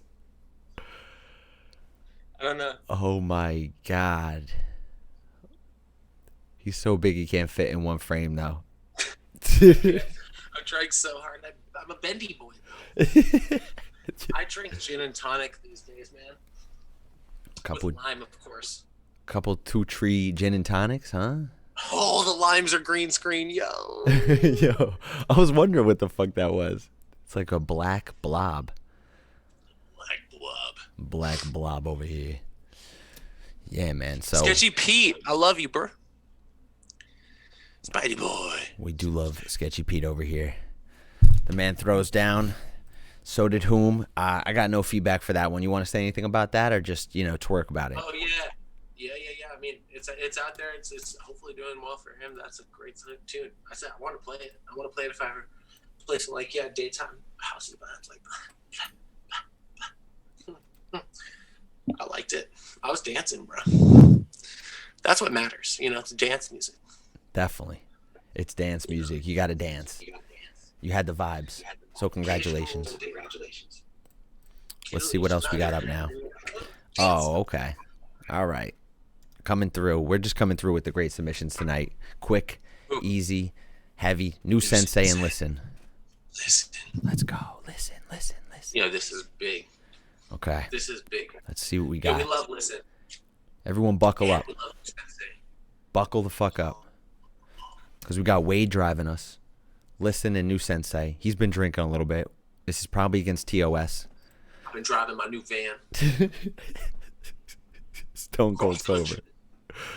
All right, let's get into it.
Oh man, if only. I want Wade as visuals. That was concerning. I want Wade as visuals, bro. Look at that. You were picking your nose, doing some other crazy stuff. Like, I definitely need to invest in some Wade as my visuals for when we play Madison Square Garden. 1000%.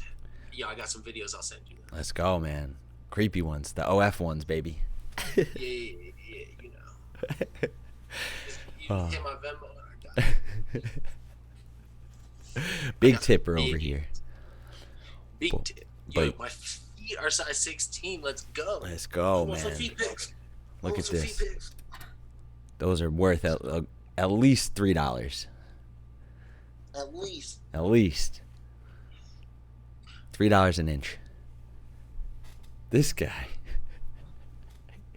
He's almost as flexible as Tom, I tell you. As Kyoto, bro. Kyoto? Kyoto came in here with the ultimate flexibility. Look at this guy. This guy. I'm sorry, darling.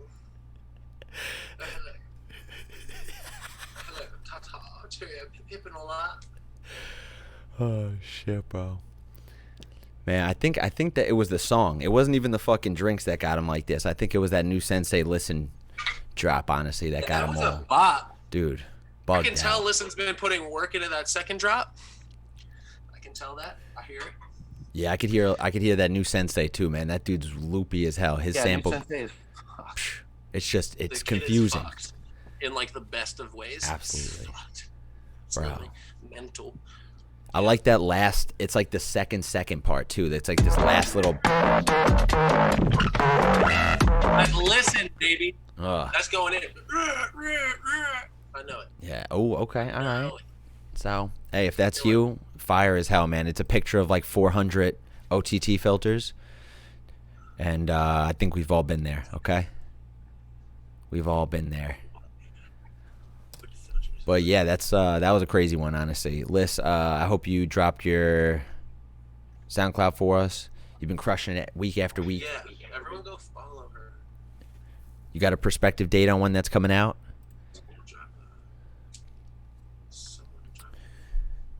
The first half is strange. Yeah, it's definitely strange, but that's that new Sensei vibe, you know? He's got that weird low end bass. You know what I'm saying? It doesn't matter if it's strange as long as it's hard. And that is nice. Look at this guy. OTT on the master? Did she just say OTT on the master? That's probably a good call. Honestly. I'll probably do it 9 times out of 10. Beef it up. Just gotta beef on everything up.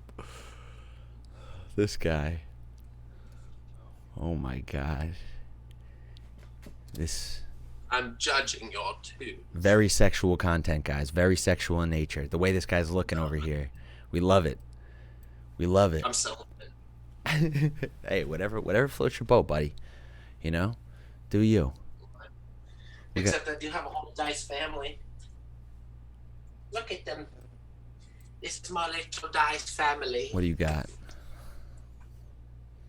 I've got the parent dice and the little dice. And then there's also the baby dice as well. Oh my god, dude, what the hell? That's adorable though. DiceMan. Dice family. The Dice family. Look at this guy. Amazing. I'm a family man. So yeah, it just took you a few drinks to share that you're a father, a brother, sister, mother. I haven't even been drinking. I'm sober as could be. Oh shit, man. Never drank in my life. We love to see it, Wade. Dude, you're bringing out the good fellas too, man, because we got some good submissions still down the line, bro. I had yerba mate, honestly. That's it. That's all this is. That's a yerba mate face right there. I've been drinking gin and tonics and smoking marijuana, probably. Sober and focused, baby. So sober and focused. My next EP. Hey. With some smokestacks. Bro. That's sober and focused as far as I'm concerned. Who's this? Jazzy Frizzle? Who's this? Falling V4 with.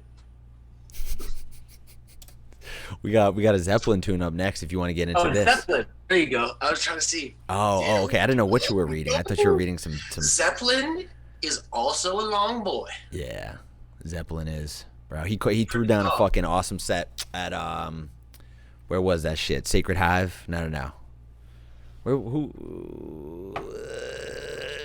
Something like that. Last year, something like that. No, it wasn't Yonderville. It was I think Sacred Hive is the production company that throws it. Oh, it's Soundhaven. That's Soundhaven. Bada bing, bada boom. Yeah, he threw down a hell of a set over there, bro. Yeah. Amazing work. So let's hear him. Let's see what he got, bro. Let's see what this long boy got. It's probably disgusting.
Oh, we're out.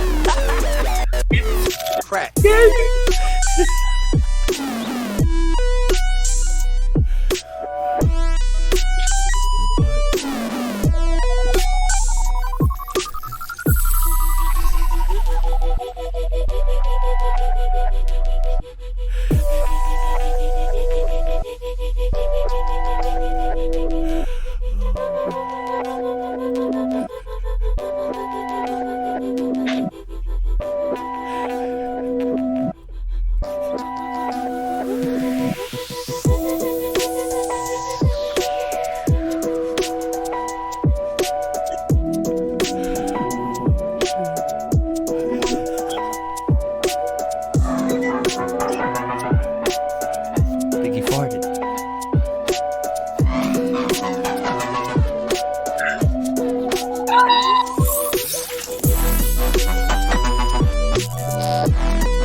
Bro. All right, Zeppelin. That's definitely... That is a vibe. That is a vibe. That's literally what I was going to say, too, bro. It's a vibe and a half.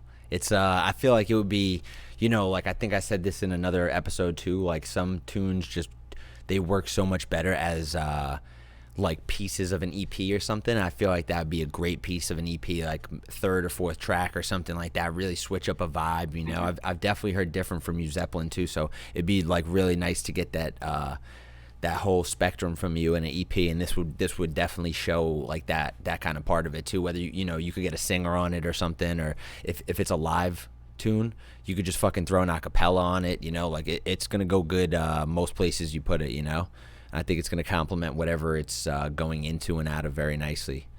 It would have went perfect in your Soundhaven set, bro. That 5 a.m. Soundhaven set. Nice vibes for that sunrise. But yeah, in terms of like mix down and everything, I don't have much to say besides maybe be wary of where you put it. If it's the EP, it would work perfect in there. As a single, maybe not. I don't know. Singles, it could be different now. Like Wade was saying before, everything's changed. But generally speaking, I feel like people like with the singles, it's like got to be the heater or two of the album, and this one would be the fucking nice one to show your show your spectrum, show what you could do, baby. Entirely. But yeah, that was very long-winded. But Wade, you want to say anything about Mr. Zeppelin over here? No, I think you nailed it entirely. Yeah, I mean, do I want to say anything about him? Yeah, his music's fucking sick. But this tune in particular, yeah, I mean, the idea is phenomenal. I love a lot of those samples, especially like that like vocal trippy like sample. It's beautiful, and there's definitely more of like a journey to the song, and like a little bit of, you can like feel the story and the intent behind the song, which is really nice. I'm always a sucker for that. Definitely. Bangers are always great too. But yeah, like you said, it's a really nice piece to the puzzle for sure. Yeah. And yeah. Definitely, man. And sometimes it did it held its own too, right here too. So that's good. It's not like I was like, oh, that needs to be in an EP. It kept our interest and was like dope to even just listen to on its own too. But so it doesn't necessarily mean what we saying is right. But take that as you will. And if it comes out in the EP, I'm looking forward to hear the whole thing, bro. But thank you, man. Thank you for the submission. We got Mr. Downsmith up next. Wait. Downsmith? I'm gonna look up how to read that. In the meantime, let's hear what he's got to say. Let's hear what he's got for us tonight. Down south. Down south. Jesus Christ. That's down south. A homie from Florida, I believe. Oh, okay. Yep. All right. Well, thanks for clearing that up. Let's see what he's got, Mr. Down South. I think. DMs down south. Spank that into my DMs. Right off the bat, that low end, that movement on the low end, I was like, oh, let's go. And the little Foley digital glitchy fills. I'm always a sucker for that. And then you just throw that fucking the vocals over anything, and it's like, oh my god, dude, oh my god, it was so lit. It complement that low end bass. It was like, you're just like, oh, dude, it's like a Southern Smith, Down south. Yeah. That's why I almost said Smith too. I think I said Down Smith. But it's got that fucking grime, dude. That was Down South, fire, amazing. I really got I got no mix downs advice to that really. It was short, sweet, and yeah, I think it was really well mixed. Yeah, really nice. Yeah, no, for real. It's the snare that was big fat low end, and it just moves like, ooh, love it. Make the people go, yeah. Yeah. What do they Get do? slutty on the dance floor, consensually slutty, like.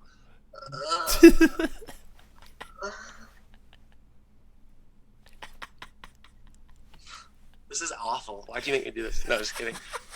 I love this for all of us. Thank you, bro. Thank you, man. The moves, man. I can't wait to see him back in person. Jesus. No, I want to give you a big bear hug. No, man. You're all the way across the country. It's crazy. At least we got you in the studio. Yo, in the studio. It's great to be here, everybody. You know what I'm saying? Well, it's great to have you, boss man. And thanks for bringing some of these dope ass producers, because I don't know if down south is coming. He's somebody from Dubday or something like that. But there's definitely a lot of people out here enthused to see you. So whether it be Mr. Down South or not, well, we appreciate him throwing shit in here, and we appreciate you being on the motherfucking show. But let's see what we got. We got motherfucking Lethal over here. Coming straight through from Boston. East Coast boy. Oh yeah.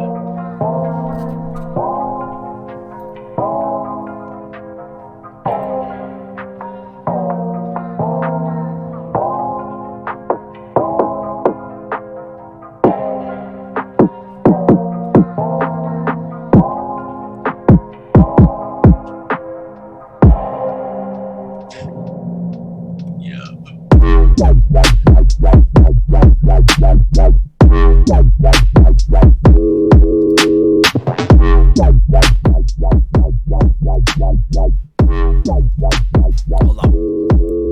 Wheel back. I want. Oi, fuck off! It was clipping a little bit. I want to redo that just to make sure it was that good because it was coming through real good on our end. So I want to make sure you guys were hearing that right. So let's go, guys. We're running that back right up to the drop. Ready? Wheel back noise.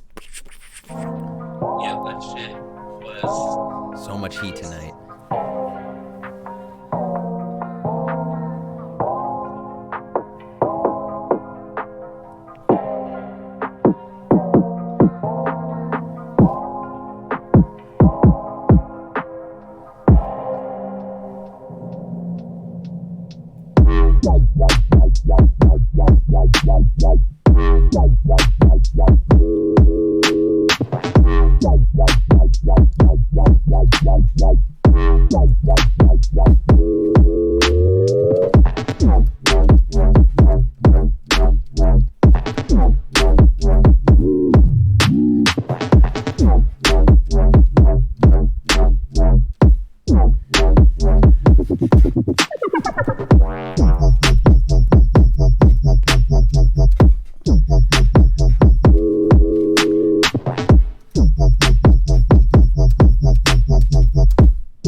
That was awesome.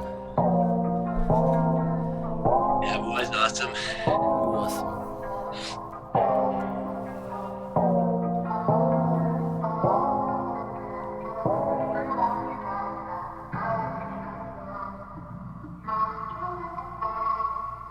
Fucking, there you go. You got a banger on your hand, man. Yo, that is hot fire. Mr. Letho, I hope you dropped your Unreal. SoundCloud. That was gas. Unreal. The fucking wobbles on that, man. Filthy, clean. Everything was real nice about that. Send me that track. And like I think Pete said it too. There was that part like I love the fake out right here. It like fakes out a drop. It kind of is high passed, and then it comes back in like one half a bar later, and you're like, oh, okay, like ready right here.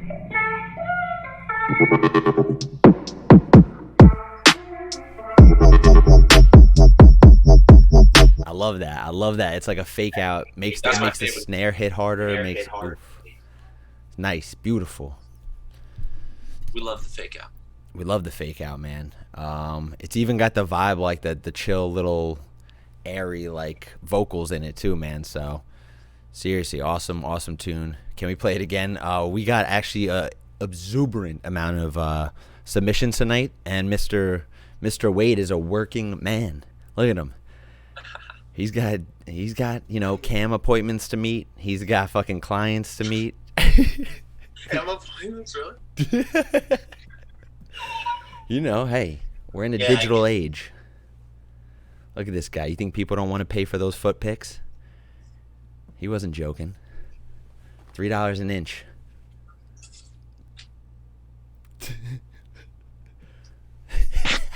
$3 an inch. Yeah, it's like a whopping like.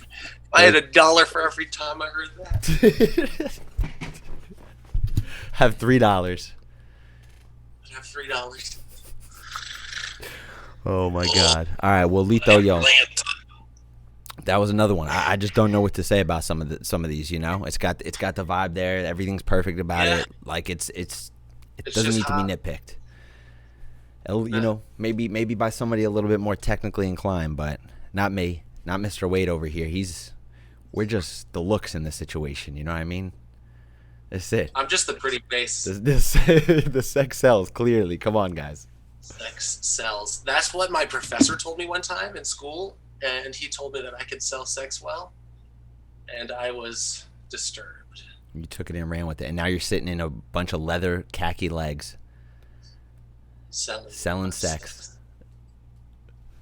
Oh God. Look at you. You look damn good while doing it, at least. So it's okay.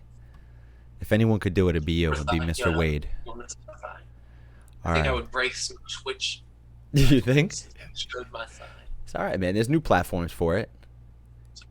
It's called delegating. Everyone in the fan base. Hopefully they support. Well, we got Mr. Hello San up here. Hello San. Hello, son. Hello San. I think that's a Hello San. I don't know. Maybe that's how you say it.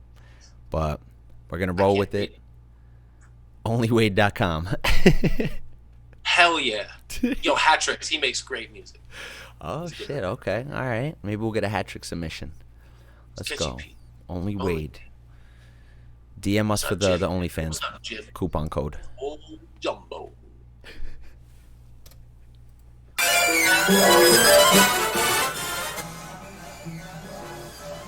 Oh my God. That's loud. That is loud. I'm gonna start it up slow. Yeah. All right, guys. I'm gonna start it up slow. I just drink a smoothie in the morning. That's the only routine I have in my life. Oh my God, dude. This is still very loud. Like I don't know what to do. Yeah, something is concerning with that. I'm gonna go to the bathroom. The hoodie though. Okay, hold on. This is very loud.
Did we just get fucking trolled? No entrance. That's a good piece to the. Oh my god, dude! I It's feel. noise music. Huh? I know for real. It has to be noise. You know. Yo, obviously y'all have never been to Brooklyn. This is basically like with the show that happens before Dub Day from like 6 to 10. Is that? It's fire. Yep. It's called Noise. Ask Andrew Massatelli all about it. Hey, no, I He's was the there. noise. I was there too when he smashed the Oh, glass you- off his fucking head. Oh my God! Yeah. Yeah, at on New Year's, right? Yeah. Or was that? No, that was for the a Vector? different one. That That's was for the three- Vector party when we did the back-to-back. Oh, or the 2-year was it? Or the 2-year. Yo, yeah, you were there like 3 times. It was probably the 2-year, actually. You're right. Yo, the show right before us, there was some man singing and smashed glass or like punched a mirror or something. And there was just, we got the stage. They were late. They like went over by like a hour or so. And then or like half hour or so. And then we finally get in the space and like, the guy is like hugging all of his fans, like bloodied everywhere. And then the stage is just covered in blood and glass, just blood and glass. And I just sweep and mop it up like real quick and then set up the CDJs and table. That was concerning, but it was like a sacrifice. Bro. There was some witch shit going on where we just like, His fans were so hyped to clean it up too. They were like, yo, I'll do it. I'll clean it up. No problem. Sweep, sweep, sweep. We were just like, okay. We had to maybe pick up a few shards of glass, but other than that, we didn't have to wipe up no blood, thankfully. Yeah, because we play bare feet, baby. So we're like sake beans, you know? Gotta make sure all the glass is gone. Oof, that would have been over. That would have been game over. Damn. Then I would have wrote a song that kind of sounded like this, probably inspired like this. I was so angry at the world. But yo, that was intense, man. Honestly, I'm not even mad at it. It was totally different. I can't give look another one I physically cannot give advice on because if you're happy with it, I guess I'm happy with it too. It should have been a warning though, because it hit us real hard. It just starts off right in the high ends. I think you threw like 30 instances of ot or trash on there, and love trash. Yeah, you made I don't know what happened. An entrance to I don't know what's gonna follow that. That's what I'm wondering. You know what I mean? If that's the entrance, Death metal. What is the interlude? What is the part 2? What is We got to see where's where the this first goes. turn? Oof. Where's the gas station? Oh my God. The Where's climax. the exit? You know what I mean? Who's the red herring in this situation? There's so many pieces to the story. There's so many things, so many details we need to know. Rosebud. Rosebud. Oh man. We're hitting Hitchcock films, huh? The Birds, Psycho. What else are we doing? So many turns right now. All right, so we got Spike Wright coming up next. Let's see if Spike Wright can do us dirty. All right, let's see what's going on here. Okay, I'm interested. All right, I'm interested too. Spike Wright, because I'm always short, shriveled, and always to the left. So someone with a Spike Wright, that's a whole nother perspective. Hanging a little to the left, huh? All right, my man, let's go. Spike Wright.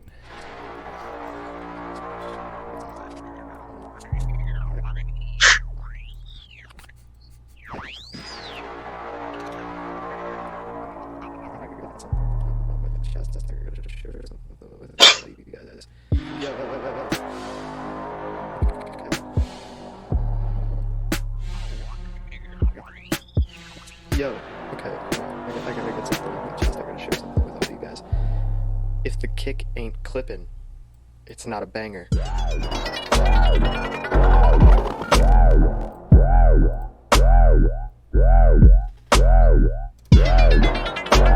Yo, hold the fuck up! What happened? Just wheel that back, bro. Wheel it back. Yo, hold up. That shit make me want to go like. I want to hear that one more. Let's go. You guys. Yo, Here we go. Right up to you. my chest. I gotta share something with all you guys.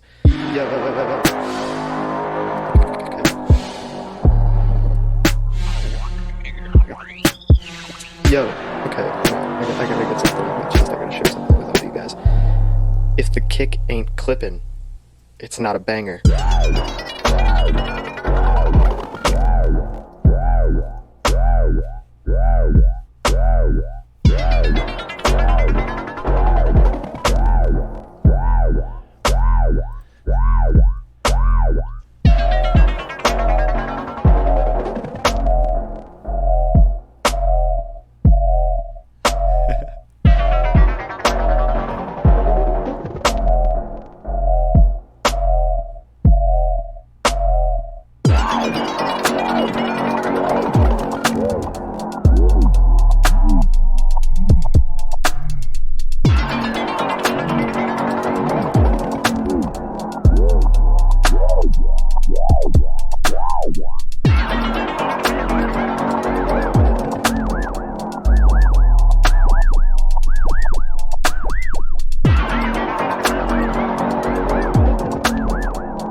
Damn, okay.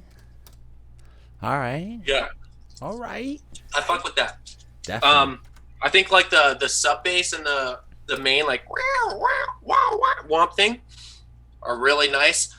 I'm not sure that the falling little like melodic hit within the drop is necessarily the right piece to this puzzle, but I think if you're still working on that, it's definitely, there's some good structure there, and like that main idea has like a whole lot of movement to it, and I would just try and find like fills and different stabs that like complement that movement, and that like it's fucking dark and tough, but like and I just like feel like that kind of that particular sound kind of brought me out of that a little bit. But.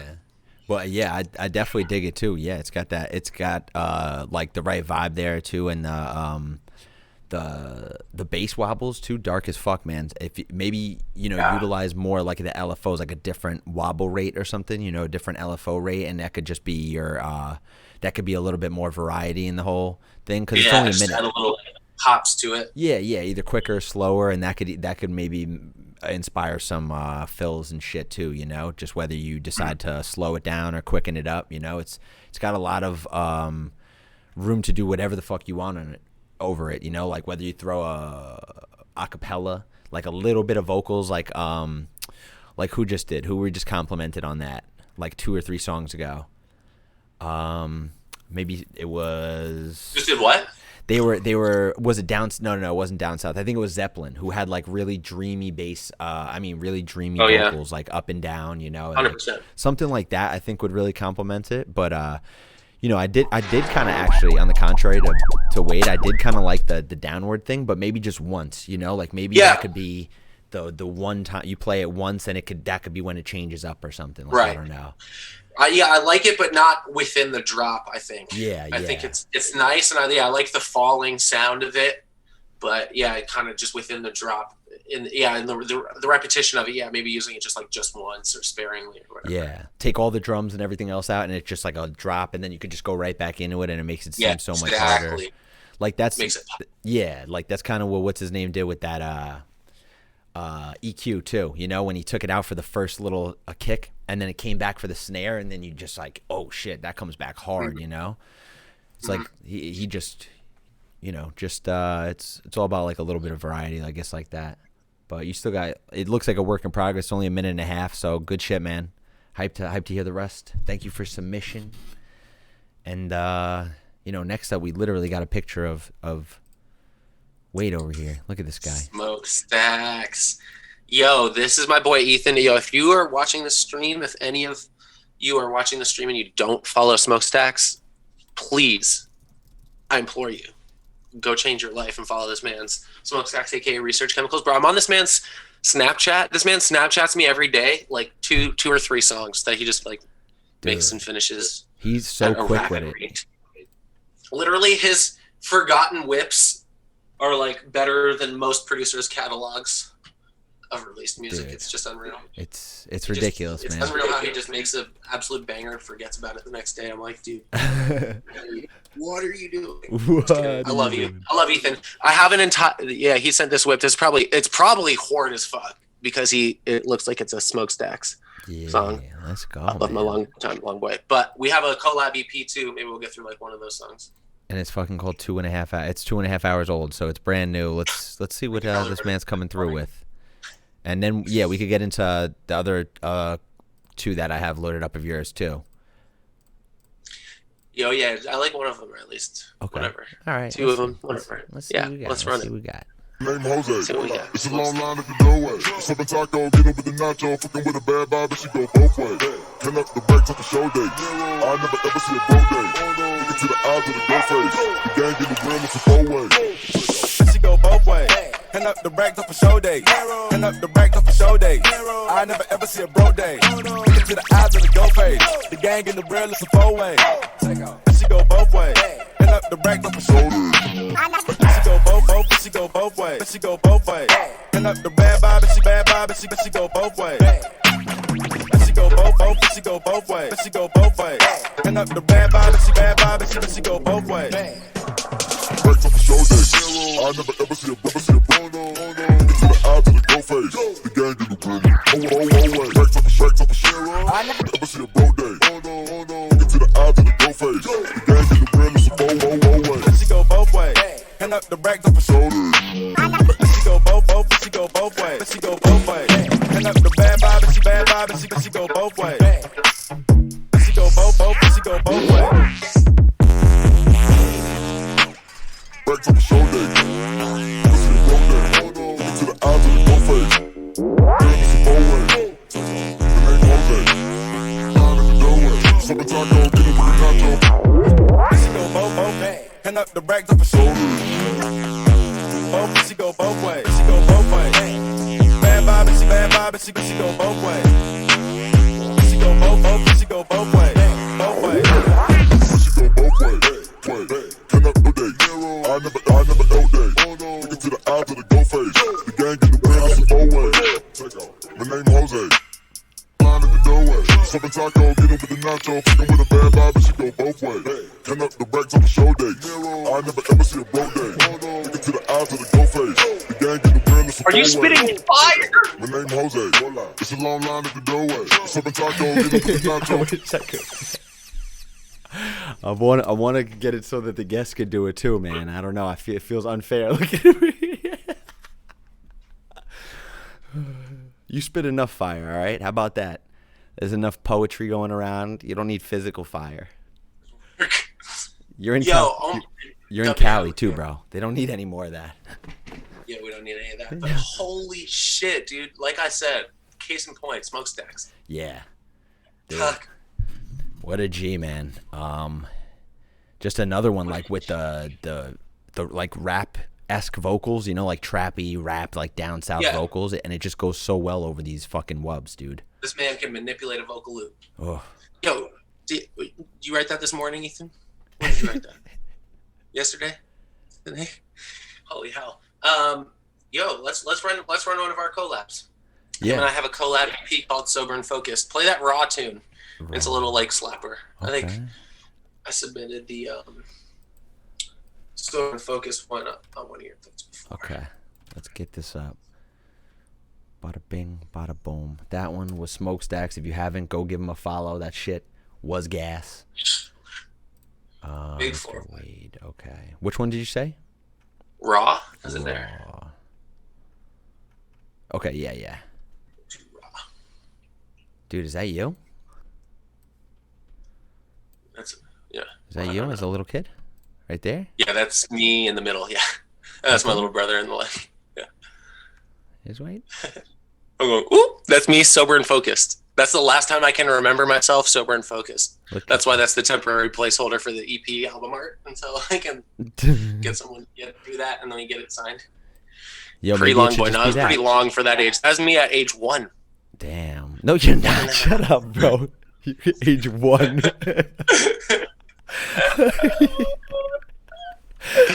You always have me, bro. I was like, damn, dude, that's a big ass baby. God. Whose baby is that? That's a long baby. Oh, bro. Maybe you should do the Kendrick Lamar, just black out everybody's eyes, you know? Oh, absolutely. And that's the artwork right there, looking like a bunch of gangsters. I I need a baby picture of Ethan. I'll just transpose him onto my brother. Just kidding, Lucas. If you're watching, I'm sorry. All right, let's hear this bad boy. It looks like a brick. It's a brick.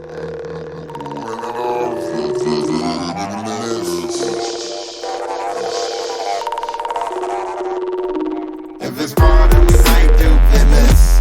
If it's loud, give me like 2 zips. If it's raw, then we might do business. If it's loud, give me like 2. If it's broad, then we might do. If it's loud, give me like 2. If it's raw, then we might do. If it's loud, give me like 2. If it's raw. If it's loud. If it's raw. If it's wrong, we might do business. If it's loud, give me like 2 ziggles. If it's wrong, if it's wrong.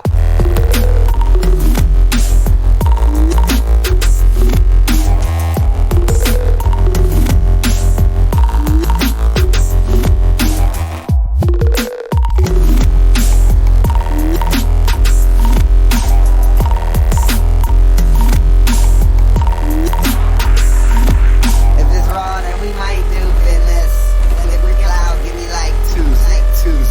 If it's raw, then we might do. If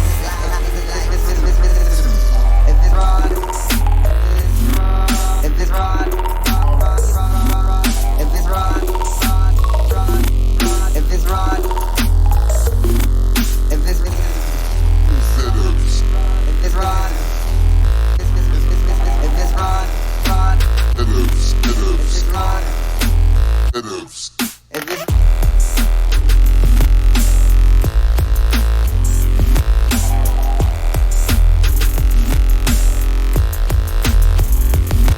if it's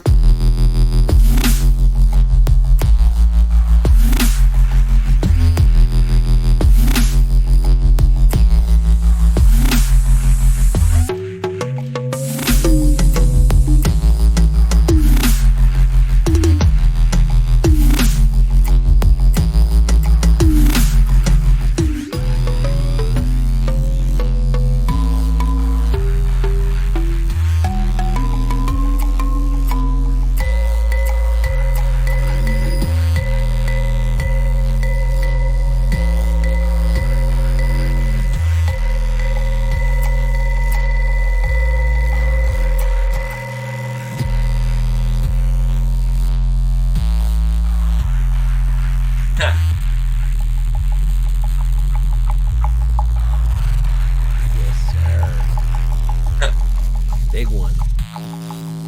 Yeah. Big one. Big one. I love that ending too.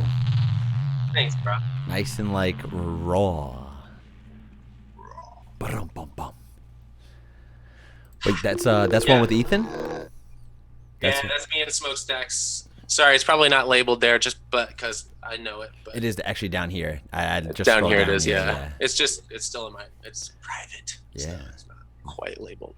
No, it's a nice little mixture of your styles too, man. You could definitely hear yourself in there, and then Smokestacks has got the. Did he do some of the vocal edits and stuff too, or? Well, yeah, all 3 tunes. Luckily, we did together in person at my apartment, Oh. and I love working that way. Like the way you and I wrote "Demons at Bay." Yo, if anyone in the chat has a remix of "Demons at Bay" and Snag Those Stems, bang Dude. that in this Discord ASAP Rocky. I still haven't But, heard one. Have you? Smokestacks sent me one the next day.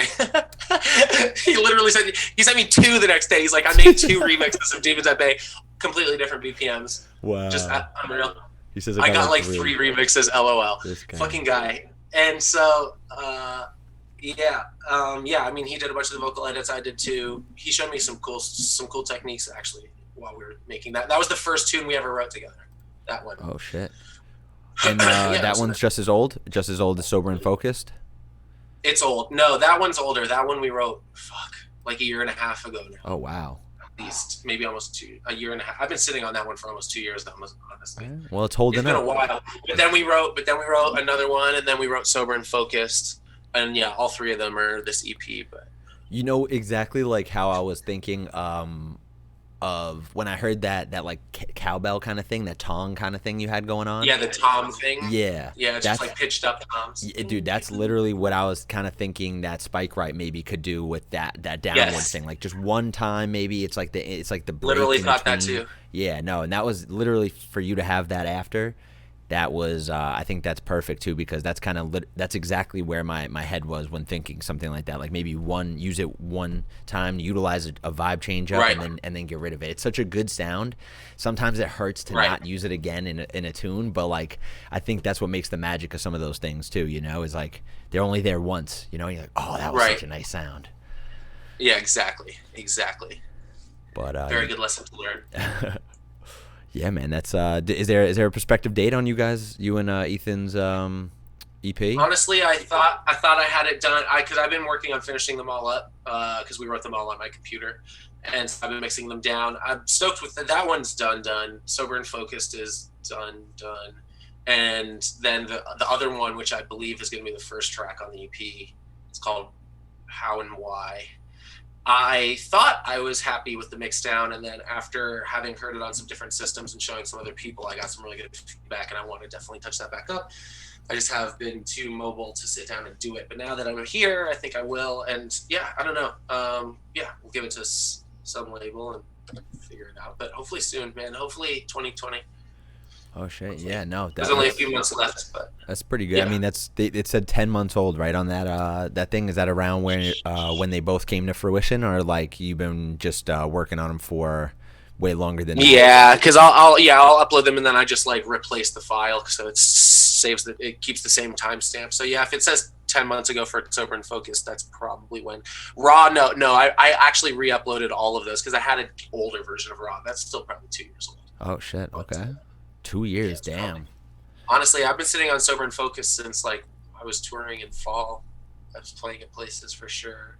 Like last summer, it's been like probably a year. Damn, time is flying with this COVID shit, dude. For real. No, and you've been pretty vocal about that one too. Like, just I remember the name and whatnot too. So just knowing that it's been out for that long, it's kind of crazy. Time is flying that by. Because I mean, I have collabed the same thing. Yet. None of it's out yet. It's just been made. I need to just put it out. But I guess that's good though. You find yourself doing that a lot of your projects, just like chilling on them a lot or working on them constantly, or you just let them sit before you kind of release something. Ours came out super quick, you know, and yeah, I like when that happens too. But I do realize I'm sitting on tracks from like 2 years ago that I still like. I actually still really enjoy, you know. Yeah, I find that as well. I'll most of my best ideas will come together in a day, a 1 day session. And, like they'll get like 90% there. Yeah. But of course, that next 10% takes days, weeks, months, maybe, of just like figuring it out or like thinking about it or whatever. But yeah, it's like you could release the tune at that point, but then it's like, yeah, it's just due diligence and sitting down and polishing, I guess. And I do usually get pretty good about that because if I think a tune is worth finishing, I'll like sit there and polish it so it's like playable, and like hopefully would sit up in a mix well against other masters, like if I'm playing at my live sets, so I'll like do that kind of work. But then I always, you reach that block. I also like reach a block of like release when I want to release music. Like I always kind of want it to be like part of a project. I am less stoked on the idea of singles, even though like that's something I need to get more into, I think. But like I like doing like an EP, like my last EP, like they're all kind of like theme driven or whatever. Like because like I'll usually write all of those tunes like in a week or something like that when I'm feeling like some type of way, and so then it is that kind of like thing. And so I get kind of like that about my songs, and then I'll kind of like stack them up until I feel like they fit with a different project. So I like won't really release it or whatever, but I'll like definitely play it out in my sets and stuff. And, yeah, I don't know.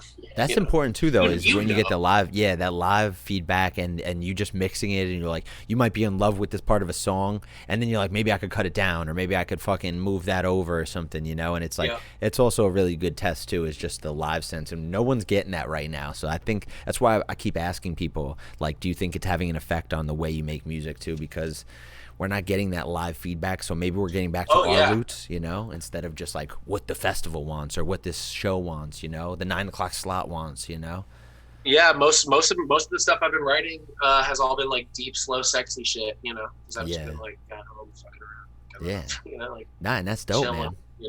Chill.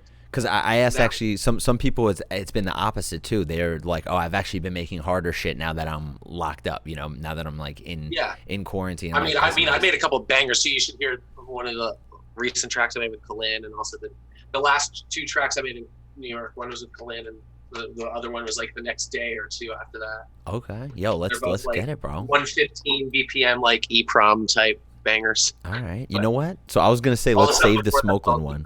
Oh, say it again. Oh, save the Smokeland one. Yeah, that one's a slapper. Okay, all right. I was like, that's why I was gonna save it. But you know what? You got one with Kalin, and I'm like, all right, you know, hey, you got enough. I got 2 with Kalin. One is at 120 BPM, and it's kind of like chiller, down tempo vibes, and then the other one is kind of like, just like some EPROM-esque 115. Okay. Heavy. Yeah, I've listened to that heavy bass one, I guess. All right, so let's open this Optic one while I get that one linked up, and yeah. And we'll fucking we'll get into Optics tune submission. 100%. Next one is fucking DiceMan and Kalin over here, repping New York City, baby. Let's go, Mr. Optic. The next one's Optic.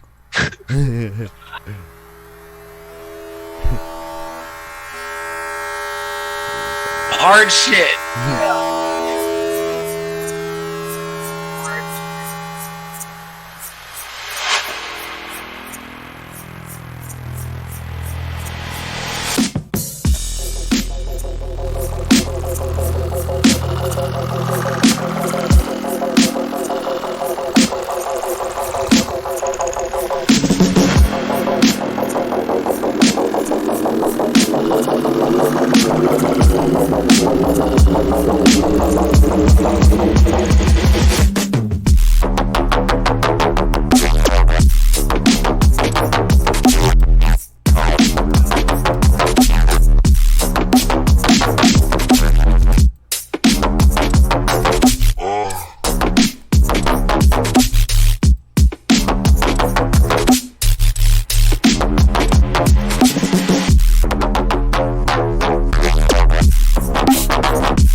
Yeah, that shit was fucking dope.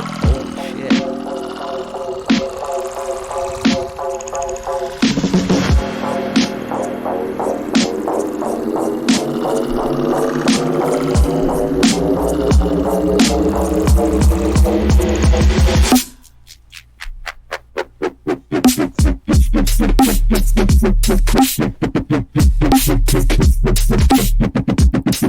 shit.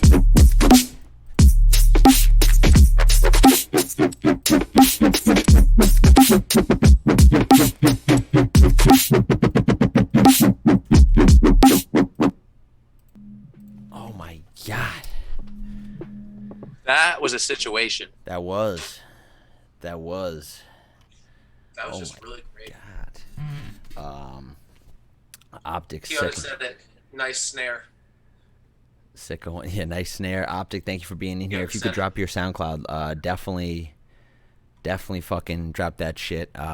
Crazy one. Crazy fucking tune. Yeah.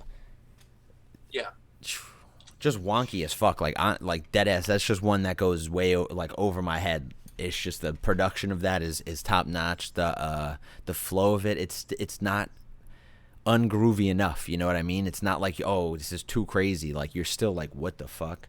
And everything slaps fucking perfectly, man. I love the fake outs. You got me on that second drop too. You got Foley's in there. This weird like EPROM opener, bro. Man, I don't even know.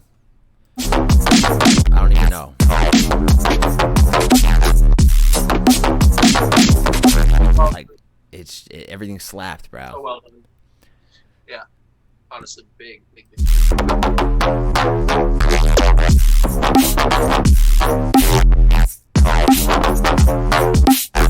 Like, what do you want me to say? Yeah. What do you want me to say? There's nothing I can do. There's nothing I can do. Hey, It's been done. you're doing great in there, sweetheart. How about that? I'll tell you that. Some words of advice from fucking Giovanni Tortellini. Whatever you're doing, you just keep doing that. Whatever you're doing it great. Just keep doing that. Great, baby. It's all gonna work out great. Just keep doing a lot of what you're doing. It's gonna work out great for you. I know it. I got all the answers. Don't worry about it. Doing great, dude. Don't worry about it. Oh my god, bro. I like to see it when you smile. Keep on smiling. How about that, bro? Yeah, I mean, thank you for giving us something to smile about, man. That was some literally some hard shit, as you want to call it. It's some hard shit. Straight gas, man. The snare, kick, everything was fucking dope in there. The compression sounded really good too between everything, the bass and the drums. So, how long was it? 2 minutes? It could even be 2 minutes. You could find a fucking way to end it like that too. I wouldn't even be mad. It sounds like it could have an ending, a nice little ethereal ending too, but it doesn't even need one, boss. So I'm hyped to hear it when it's done, man. Let me know. Send me the track. I'd love to play it. And yo, thank you once again, Mr. Optic. Thank you once again. All right. Through another one. All right. Down south, we're just gonna hold off 1 second on the second one, cause like I said before, Mr. Wade's a working man. He's got business to attend to in a little bit, and we're gonna let him get there. But Sorry, I had to pee. you're all good, man. You're all good, bro. So we'll get into the ID prom with Mr. Cullen. Is it Cullen or Cullen? Cullen. Cullen? Okay, all right, word. Yeah, his last name is Calendez. Oh. But yeah, Cullen. Wow, okay, all right. All right, let's see what we got over here.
That's bad.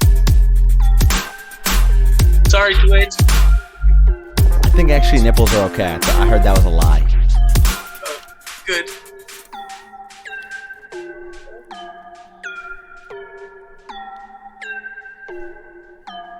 Hi, Sam.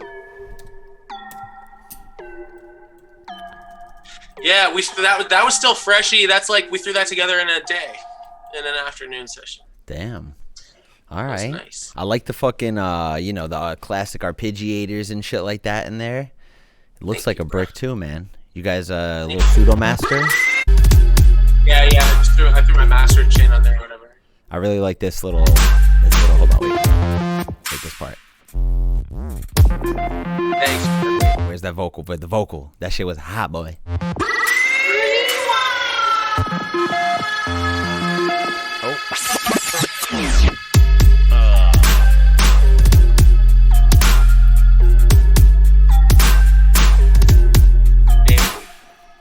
Yes, sir. I really like that. Just letting the sub talk, you know? Letting the sub talk. It's like something I could see you laying something over live too, you know? It's like you let it either transition out or you fucking spit something live, man. I feel like you're letting it breathe there. Yeah, I then wrote the next tune the next day in the same BPM and key so that I could mix in and out of that song, and I'm happy with how that looks. Oh, okay. All right. Look at you. Look at this guy. Yeah. Just trying. This posture boy. Let's go. I'm going to get my posture up. Right? I'm such a bad posture boy. I have to be regal at all times. One must hold oneself with great dignity and poise to be regarded well in today's society. Pinky's out. Oh. Always dying. Oh, shit, man. Mr. Wade, though, coming through with the heat tonight. I can't believe how many songs you hit me with in my DM, too, bro. That shit off the chain. We got a lot. Only like half of them, son. I'll hit you with the whole folder. Let's go, bro. Man's been working. So we got a fucking couple more of these bangers in here too, bro. I see Crook. He wants his time. Bagger Vance. Oh my God, Crook. Rohan Oh my God, Bagger Vance. All right, let's get back into it. And we still got a couple more DiceMan tunes before we gotta let the man go.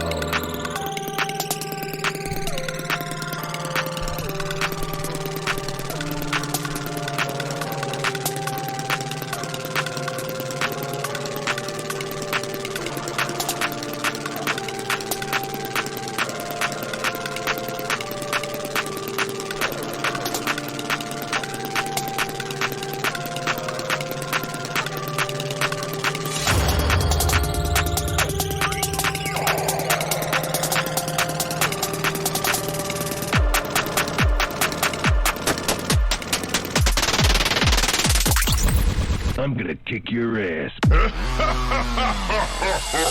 Die, bitch.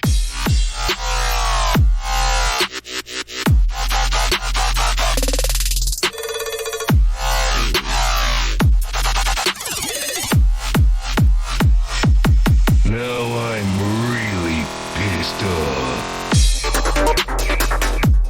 Come get some.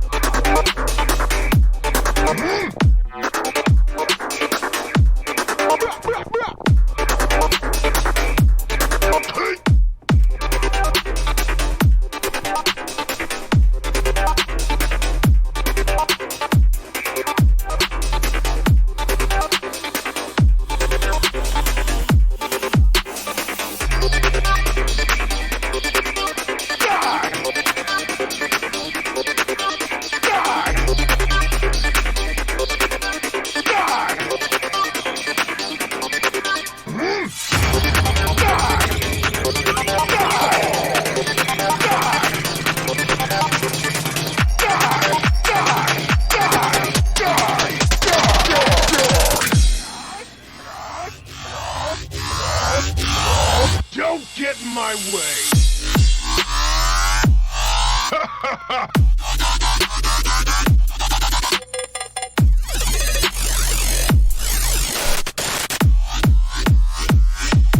Now I'm really pissed off.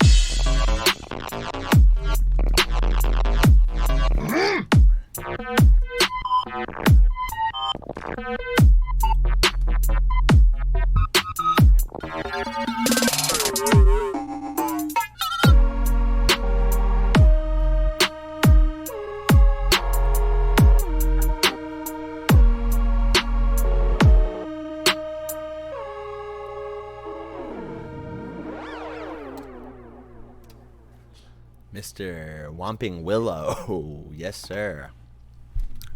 Yo. Mr. You wanna jump? You wanna start us off, Wade, or you wanna? I like that. Yeah. I mean, Sam pointed out. I really like that 303 sound in riff 2. That it's got some good character to it for sure. That Duke Nukem sample in the beginning was fire too. Yeah, I don't think. Honestly, you said unnecessarily long intro. I don't think the intro is a problem. Honestly, I think it's pretty dope. It works really well with the tune. And really, the only thing I would say in terms of like fixing wise could be maybe in you could kind of see. I was looking. I could be wrong because you can't really trust your eyes for this sort of thing. But it looked like when the kick was coming in, is what these transients are right there. And I think the kick might be like one of the loudest parts of the tune, especially in this area. And I think you could just bring up the snare. I mean, not the snare. The synths a little bit more, like right over. This was dope as fuck. I love this arpeggiated 303 that I think was like right here. Yeah, right there. It's kind of stylistic, honestly. It really is. I like it. I like how much it's cutting through the compressor, but I think it's just one of the loudest parts of the tune right there. And that that arpeggio could be. You could have that coming through a little bit harder too, man. I love that fucking synth. That tickles my. Well, really, that's pretty much it. Maybe a little bit of filling out over here as well too. Maybe a vocal sample like what you were doing over here. Maybe a 303 or something. My man's just spitting to it. Maybe you could use a Wade vocal because he's spitting to it. Look. He's got bars. The man's got bars. What can we say?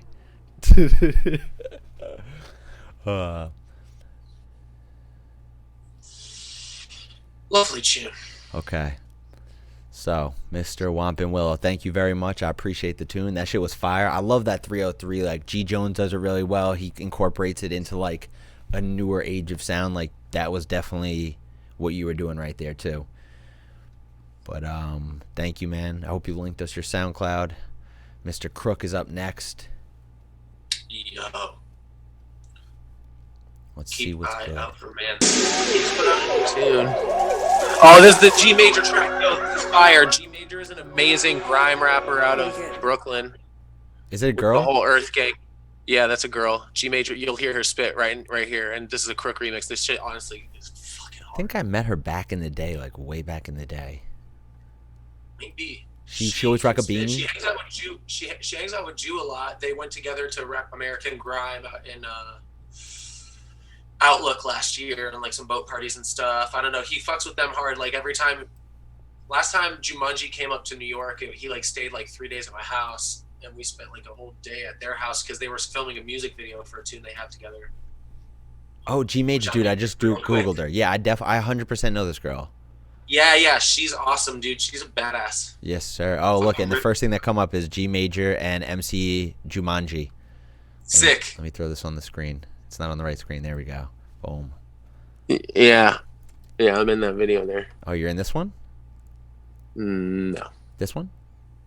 No, neither of them. This one? I lied. The one she has with Jumanji. Oh, yeah, this is a 37-minute one. I don't know. Yeah, no, that's the thing. We'll watch the whole thing next time. But rinse this. Let's see. Let's see what we got. Really? Shout out Brooklyn right now. Canarsie, Bushwick, Bed-Stuy. I'm getting really tired of Kevin Crook. Major, now let's go stupid. Jumping or holding, let's stay back up or so go clue it. How you gon' say you are just like us, but cannot do this. Doing the shit New York has they are so useless, they useless. A root is a root, a stem is a stem, at least be the greens. Don't let them deny what shit's in your reach is growing on trees. In front of your eyes, moving right now, you missing the bag. Don't let people say it's not in your grasp, it's for you to have. They losing their mind, they cannot compete, they run in their mouth. The bullies inside, they wish that they had what you about. A spirit so deep, they cannot compute, the movement is real.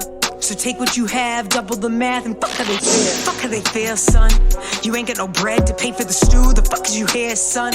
You in NYC where shit ain't so green, but money is there, son. Fruit snacks on the train, making it rain. Go get your next meal, son. Excuses ain't real, son. You look around like how did they get it? Trust they were in it, stumble and pivot. Push to the limits, they failed and redid it. Came out of the crevice, made waves in the desert. This shit authentic as you gonna get it. My first release was in 2012. Haven't won yet, but I'm running well. Got gas in my tank, guess I love the thrill. Money, what I need. Mahogany table where it leaves me. Rail said he want a big Jeep. Talking wheels on it when it creeps. Then he wants some more Cuban links. Jay want designer for the weed. Hooli want designer on his feet. Yo, Nasty, can we get a flick together? For the gang, I'll spray that. Kurt Cole bang that. That's where my loyalty hang at. We taking field trips to the bank. Why would I give a fuck what you think? I had some people tell me that I can't. Now I count money when I do my dance, but that's what I'm supposed to do. G major, we major, now let's go stupid. Jumping a hole in the state back up us, so go through it. How you gon' say you are just like us, but cannot do this? You and the players in your whole team, they are so useless, they useless. Creme de la creme. A root is a root, a stem is a stem, them leaves be the greens. Don't let them deny what shit's in your reach is growing on trees. In front of your eyes, moving right now, you missing the bag. Don't let people say it's not in your grasp, it's for you to have. They losing their mind, they cannot compete, they running their mouth. The bullies inside, they wish that they had what you about. A spirit so deep, they cannot compute, the movement is real. So take what you have, double the math, and fuck how they feel. We major, now let's go stupid. Jumping a hole in the state back up us, so go through it. How you gon' say you are just like us, but cannot do this? You and the players in your whole team, they are so useless, they useless. Shit is hell, no cap. Skipping meals, no naps. Got circles right under my eyes, black. All my money backs, charge the game for that. You could take all of my energy. This is the best of the best of the best of the best of me. Sean got no bread. G. Best of the best. Can't fuck with me. Damn, Mr. Crook, link us at SoundCloud, please. And if you can, if you have the time, the ability, please link us G Major. Narcy, I'm interested in. That was fire from Narcy. And yeah, man, that was just. Was the watermark. Yeah, you think so? I mean, we did get some noise in the chat about that. Yeah, the watermark was the best. Let me run that back. I want to hear it. Let's admire the watermark.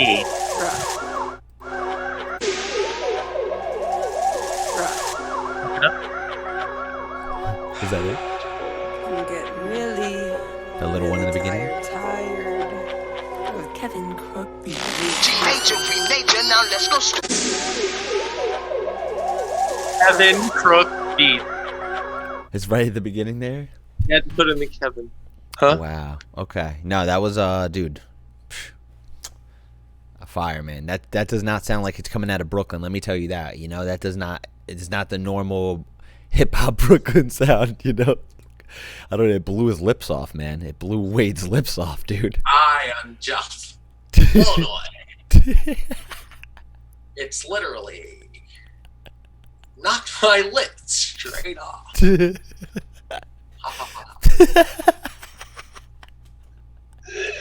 That's so weird. Oh my god, bro. Oh shit, bro. Yeah, that was would have knocked my lips off too, but you know, I don't know what happened. Well, you a lush boy. They must be on there, nice and tight. But maybe if it was, you think, is it mixed down? Is it mastered right now? I see a little bit of peaks and valleys, but I feel like that shit has the potential to really bump the fuck up. Like, you know, there's a couple of these transients over there. I'm also pretty sure it was the kick, just based off of my ear and yeah, where it came in. Like, you could just see how much headroom you have with everything else. So it has like at least a couple decibels with everything besides the kick. I think you could raise, and this song is fucking ready. That's literally it. You know, I wouldn't add anything to it. The minimalistic vibe is fucking perfect. It's it's not even mastered. I'm sure it's still a whip. So thank you for blessing our ear holes with it. You know, maybe sometimes just having a visual reference to does help. I'm not even gonna lie. Like, sometimes uploading it to Spotify after you listen to it 9 times, you're like, okay, 900 times, excuse me. You're like, all right, visually is a better way to look at it than audibly at that time. And Yeah, I love bouncing my shit out and dragging it in a tractor, and just seeing how the waveform sits in tractor, because it shows you like the colors and like, yeah, how thick, and like we compare it to mastered tracks. I'm like, oh, I have so much room to just, you know. Definitely. I love bouncing my shit out and putting it into my DJ processing thing to see it visually. So I never even have opened like tractor scene. It's shit like just that. like a waveform like you would see on a CDJ too. Okay. But in tractor you can colorize them too to make them you can really see what's going on. Because what I hate, my least favorite one to reference is Dropbox's waveforms. It just doesn't make any sense. Sometimes they're all over the place. I like SoundClouds to look at, to be honest. But, yeah, it's decent. But yes, sir. All right, that was that's definitely got the potential to be the fucking brickiest thing around, Mr. Crook. I know G is out of Brooklyn. I'm wondering if the other collaborator is too, but if so, man, we got some heat coming out of New York soon. Crook, thank you for repping. Mr. Bagger Vance is coming up next. Ego, also out of Queens. Look at the Bagger Vance. Let's go. Queens in the motherfucking house. Good. Queens in the house. Oh, I love this already. Okay.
Holy shit, dude. Let's see. Oh my god, what was that? 5-minute tune? Fucking what a journey. Dude, that's unreal, man. That's not like anything I've heard you produce before. Yo. So good. Dude, I'm really looking forward to hearing some more of what he's produced, because that was a trip and a half. That was psychedelic. That was Yeah, dude, that was so forward thinking and just like unreal and just innovative and fucking mental and fuck, dude. Yeah. No, Shit. dude. It's Sick. it's definitely got its own vibe going, you know. It's really crazy with some of the percussion. I loved the like amen breaks, the fucking drum and bass kind of like real like drum samples. They sounded so clean. They were mixed and mastered really well in there. And that I don't know, man. That's definitely in like an album tune too, you know. That's like a fucking, that's one of them trippy ones. I was listening to 10-minute Deadmau5 tunes today and being like, music should get back to this, you know, and you're hitting it over here. So fuck yeah, man. Keep killing it. Bagger Vans, thank you for sending that in. Maybe even I don't know, dude, like it started off so good, but I honestly really loved where it ended up. You know, like I'm so glad it's like it's a whole ass journey, you know. So keep on keeping on, bro. Hitting us right where it matters. That's Sketchy Pete. In the heart. Yeah, we got motherfucking Sketchy Pete up in here. Mr. Namaste.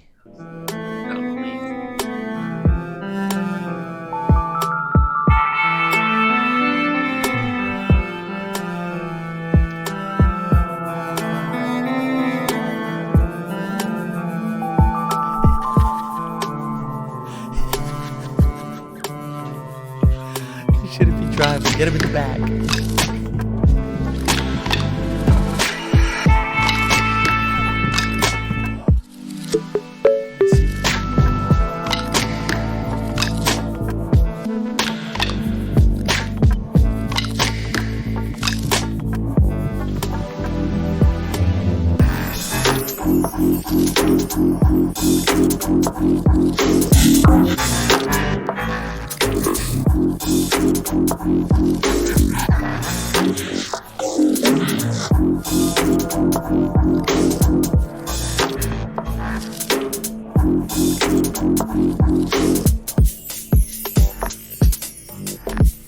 Yes.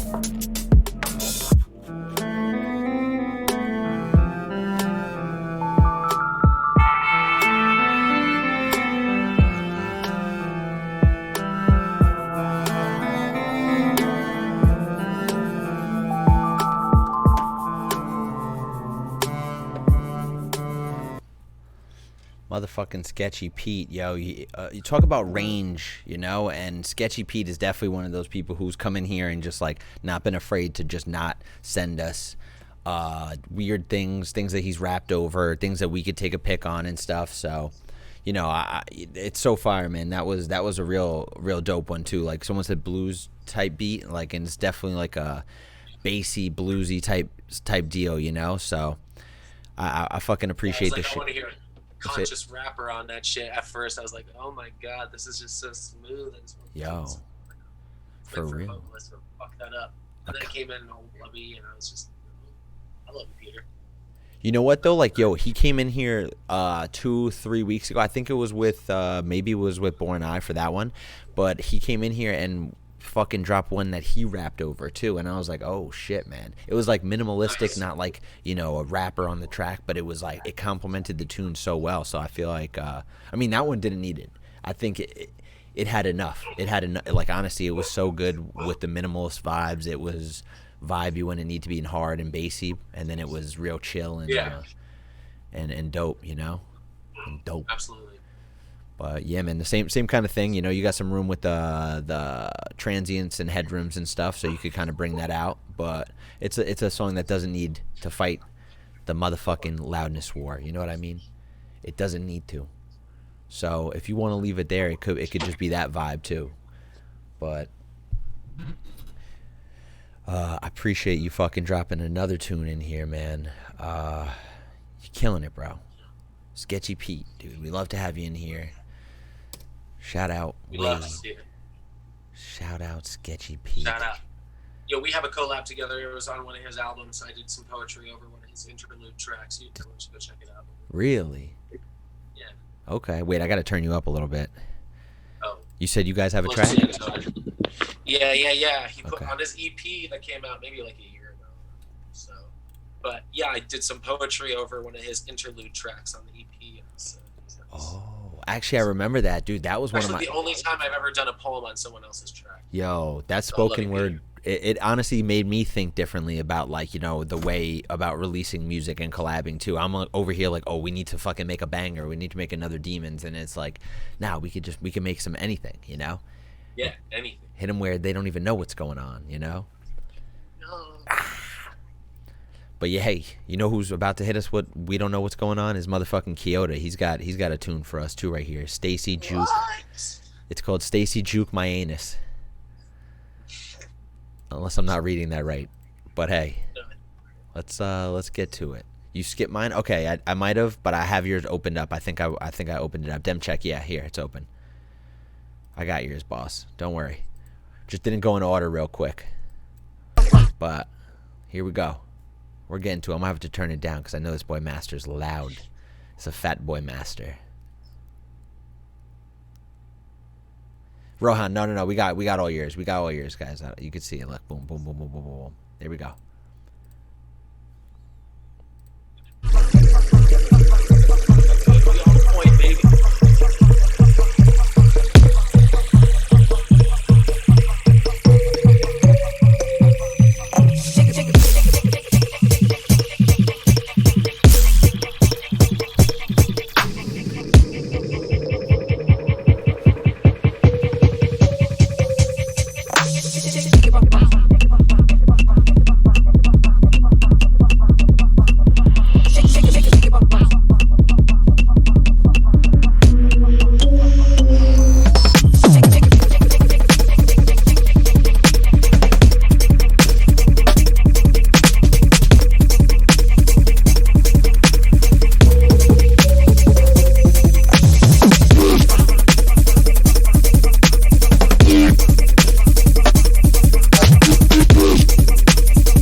Now I know I ain't grown, but that don't stop me from shaking my anus, my anus, my anus. Jesus. Fucking Christ.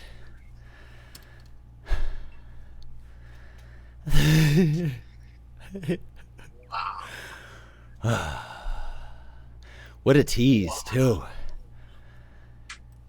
You know what though? I'm glad it was a tease because I'm kind of sweating from like a minute preview. If it was that was intense. I would have lost my breath. I did. Sound system. I know. I did just sitting here, but like I would have probably been on the floor in front of a sound system. Oh, we'd be dead. We'd be dead, especially after all this time off. It'd be over. I can't wait to punch the air in front of a sound system again. Making me realize that's probably my go-to move is to just punch the air. Get that anger out. Oh, absolutely. It's all about release. Damn, man. Wow, we just got blessed. Thank you, Tomathan. It's Tomothy, right? It's Tomothy. Tomothy, dude. Thank you. Oh man, got me fucking moving, got me grooving. Realize how out of shape I am. I'm not ready for the first concert back. I'm really not. Jesus, I'm out of breath, bro. All right, so we're gonna get to fucking Dem Check. You think I'm gonna say something about that tune other than it's time to shake my ass? There's nothing I could say about that. The thing was fucking fully bricked out. There was no transients. It was a goddamn vibe and a half. I'm out of breath. That says enough. That's it. That's it. Dead ass B.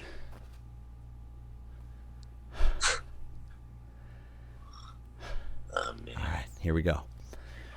Motherfucking Dem Check, okay? Let's go. Jesus. I'm out of breath. Within thy righteousness, O Jah, I fit of it. I live alive as Selassie I lie. I strong, O Jah. If life was a thing that none could buy, the rich would have it and the poor would die.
So sorry.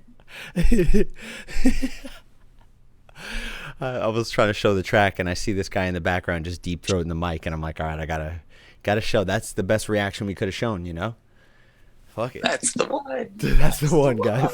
Wrap it up. Tape that tape. That's the tape. We're done here, guys. Wrap it up.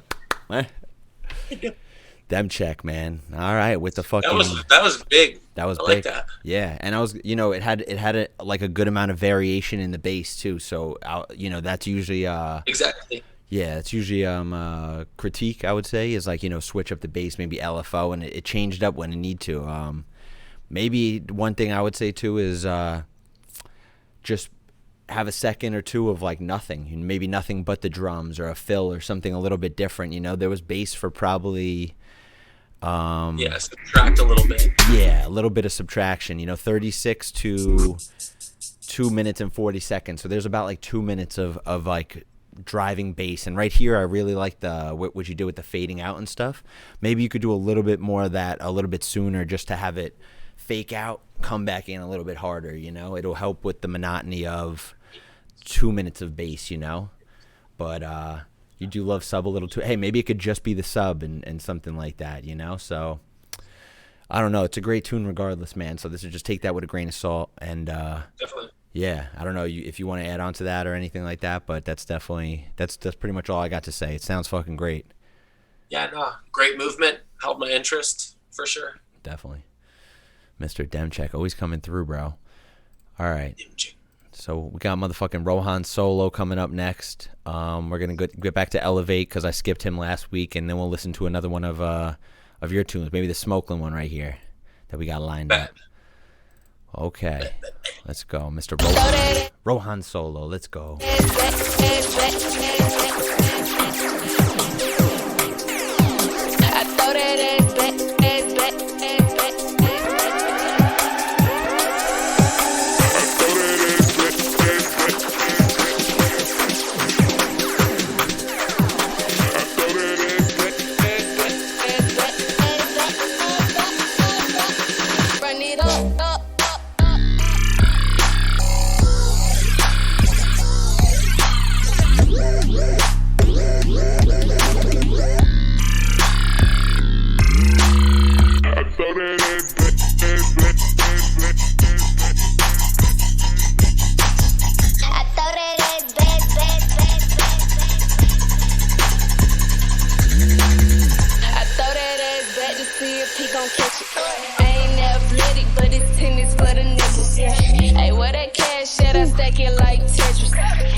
This motherfucking guy. That was also a fun track. Oh, those vocals are just horde. Yes, sir. Whole track. That was horde. Rohan Solo, not Ropatra. I'm sorry. Or however you say that. I'm sorry. Solo. Dude, Rohan Solo. Yes, sir. Okay, that's the right picture. Oh. Woo. Yes. Fire. Fire tune. Fucking great bass, great like fake out, great like the mix down. It looks great. Looks fucking fantastic. Mix down master's good. The bass is good. I love the vocal samples and everything. Dude, you killed it. I feel like there's been like little to no feedback because of all the songs have just been real fucking top notch tonight. Real top notch. But excellent. And even the ones that did need a little feedback too, it was just like, oh hey, maybe try this. Don't, hey, I don't know. It was nothing like too critical too. So you guys have been crushing it tonight. All right, we got this one, Elevate, and then your Smokeland, man. And then we'll let you fucking go. Cool. Appreciate you being here for so long, listening to all these great submissions. Dude, I love being here. Hey, we could be here live. Hey, we'll make it happen again. You're out in You're out in Cali. Well, I'm sure you got some more things to talk about every now and then. So, every now and again. Every now and then. So, we'll definitely be talking. That sounds good. All right. So we got, how do I say this? Rapatra? Rapatra?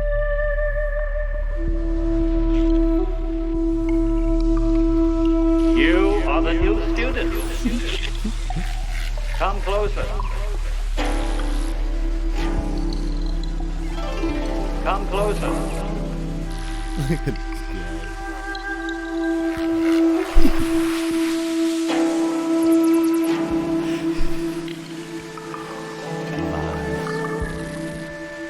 That'd go perfect. Of all things, to live in darkness must be the worst.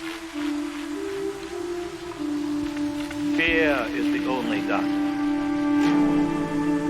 Close your eyes. What do you hear? I hear the water. I hear the birds. Do you hear your own heartbeat?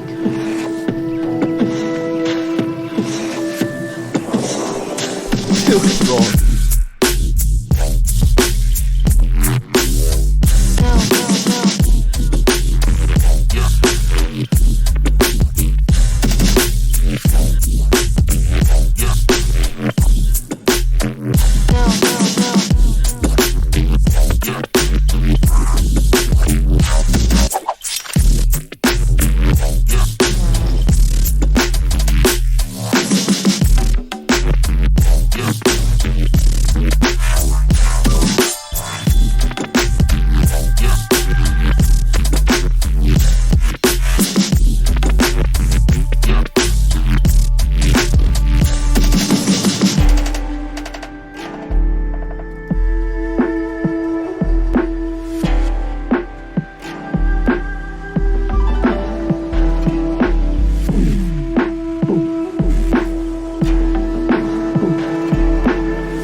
Christ.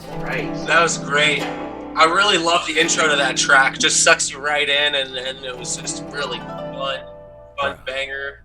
Intro, and still outro. Beautiful, and just melodic and just lovely, darling. Honestly, I quite enjoyed it.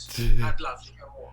Dude, yeah, that was dude, I almost skipped you by accident. I'm so sorry, and I'm so glad I didn't do that, because that was like a great tune through and through. You know, intro, outro, everything about that was gas, man. I love how you tied it all together too. So, bro, big fucking ops, mate.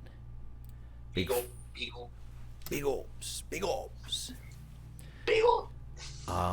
Okay, elevate up in this bitch. You're saying please don't skip you. Yo, I actually was looking for you because your shit's not loading. I don't know what's going on with the file, but watch, I'll try to open it. Bass Bronco, look. But let's get to this one too. Look, Bass Bronco. Track was not found. Maybe it has been removed. You might have to share a different part of the link. There's like a little export button at the bottom. Don't actually take the link off the top. But all right, you got the follow from me, Ropatra. Let me know how to say that too. By the way, I don't want to be butchering that. Let's get to this fucking Elevate tune from last week, and then our Smokeland remix. I mean, a Smokeland collab. Is that cool with you, boss? Are we good? Are we good on time? Hey, okay with me, brother, man. Let's go. Let's go. Smooth. Ooh. God, it's good to call it home. Got fresh all day, fresh all night when I'm in the zone.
Motherfucking Elevate. Okay. That was tight.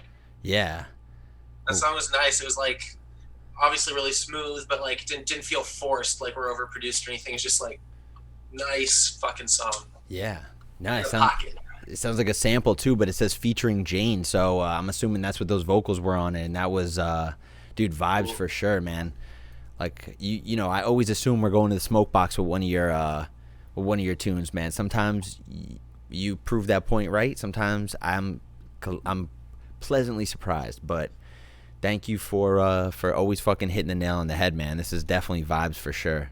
Like this is the Elevate tune, you know. If I had to be like, oh, that's who, I'd be like, that's Elevate. I think that's dope. You have your own style, man.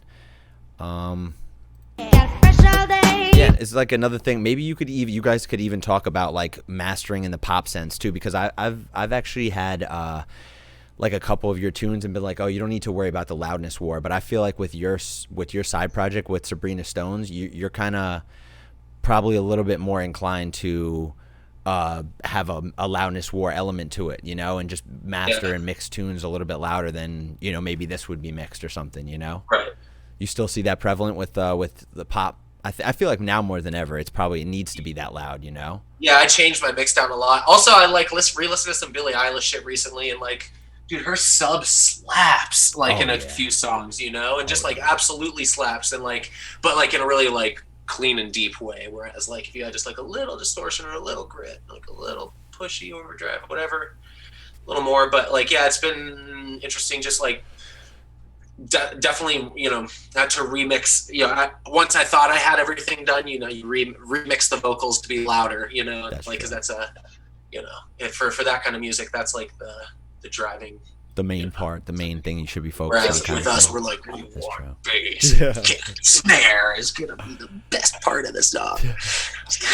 That's why grime is pretty dope. It's like a mix, nice little mix of that Yeah. Good shit. Exactly.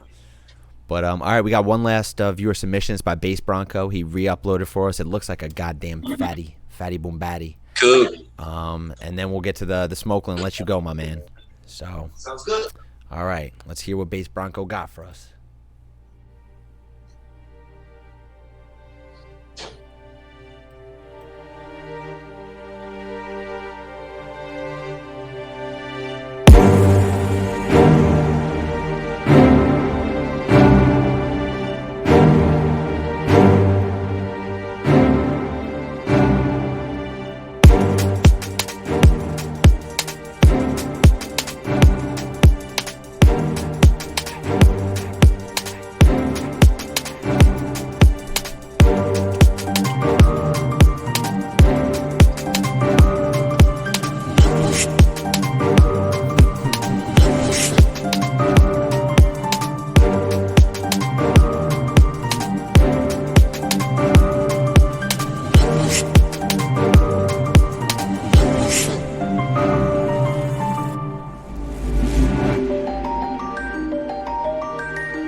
it's like, we talk about the placement of the tunes, like EP, it deserves to be on an EP, this, that, and the third. I think this is the one that, like, definitely deserves to be on, like, an album or something, and it could be the single, it could be the opening, it could be whatever the fuck it needs to be. In this one, I think it hits the nail on the head, 1,000%. Super cinematic.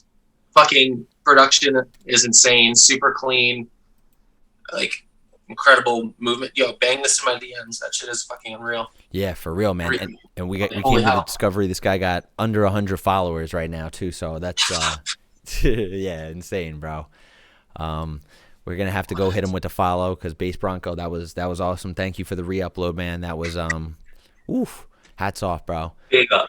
I really love the cinematic intro too, bro. I don't know if that's you playing that or a sample or whatever, but yeah, man, that's we all want to download right now. So props to you, man. Honeycomb, look, I'm Honeycomb. Yeah, it's kind of Plus, he's got a code. Honeycomb's got his own coupon code on this show. Money20. Honeycomb? Yeah, it gets you 300% off on your best. The Honeycomb fleshlight.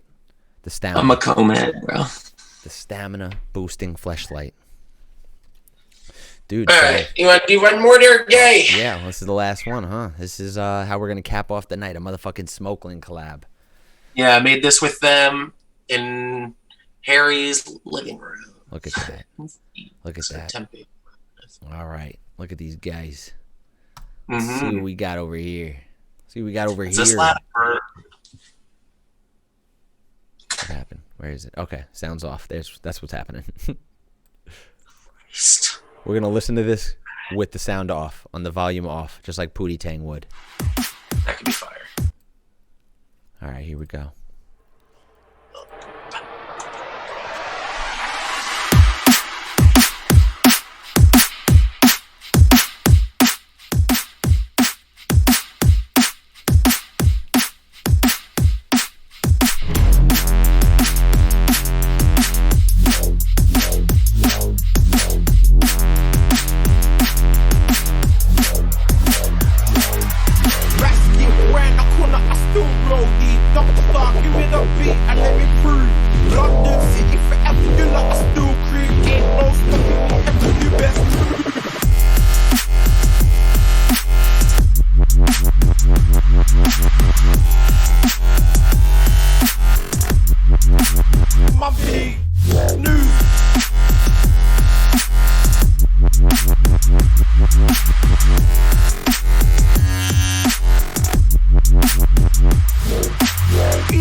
Jesus, a Smokeland motherfucking collab in the motherfucking house. Oh, I got you muted. My bad. The tune was just bumping so hard. You might have to unmute yourself real quick. Yay. There we go. Thanks, man. Appreciate it. Yeah. Big one. I gotta maybe put like one more session in it and then send it back to Antonita.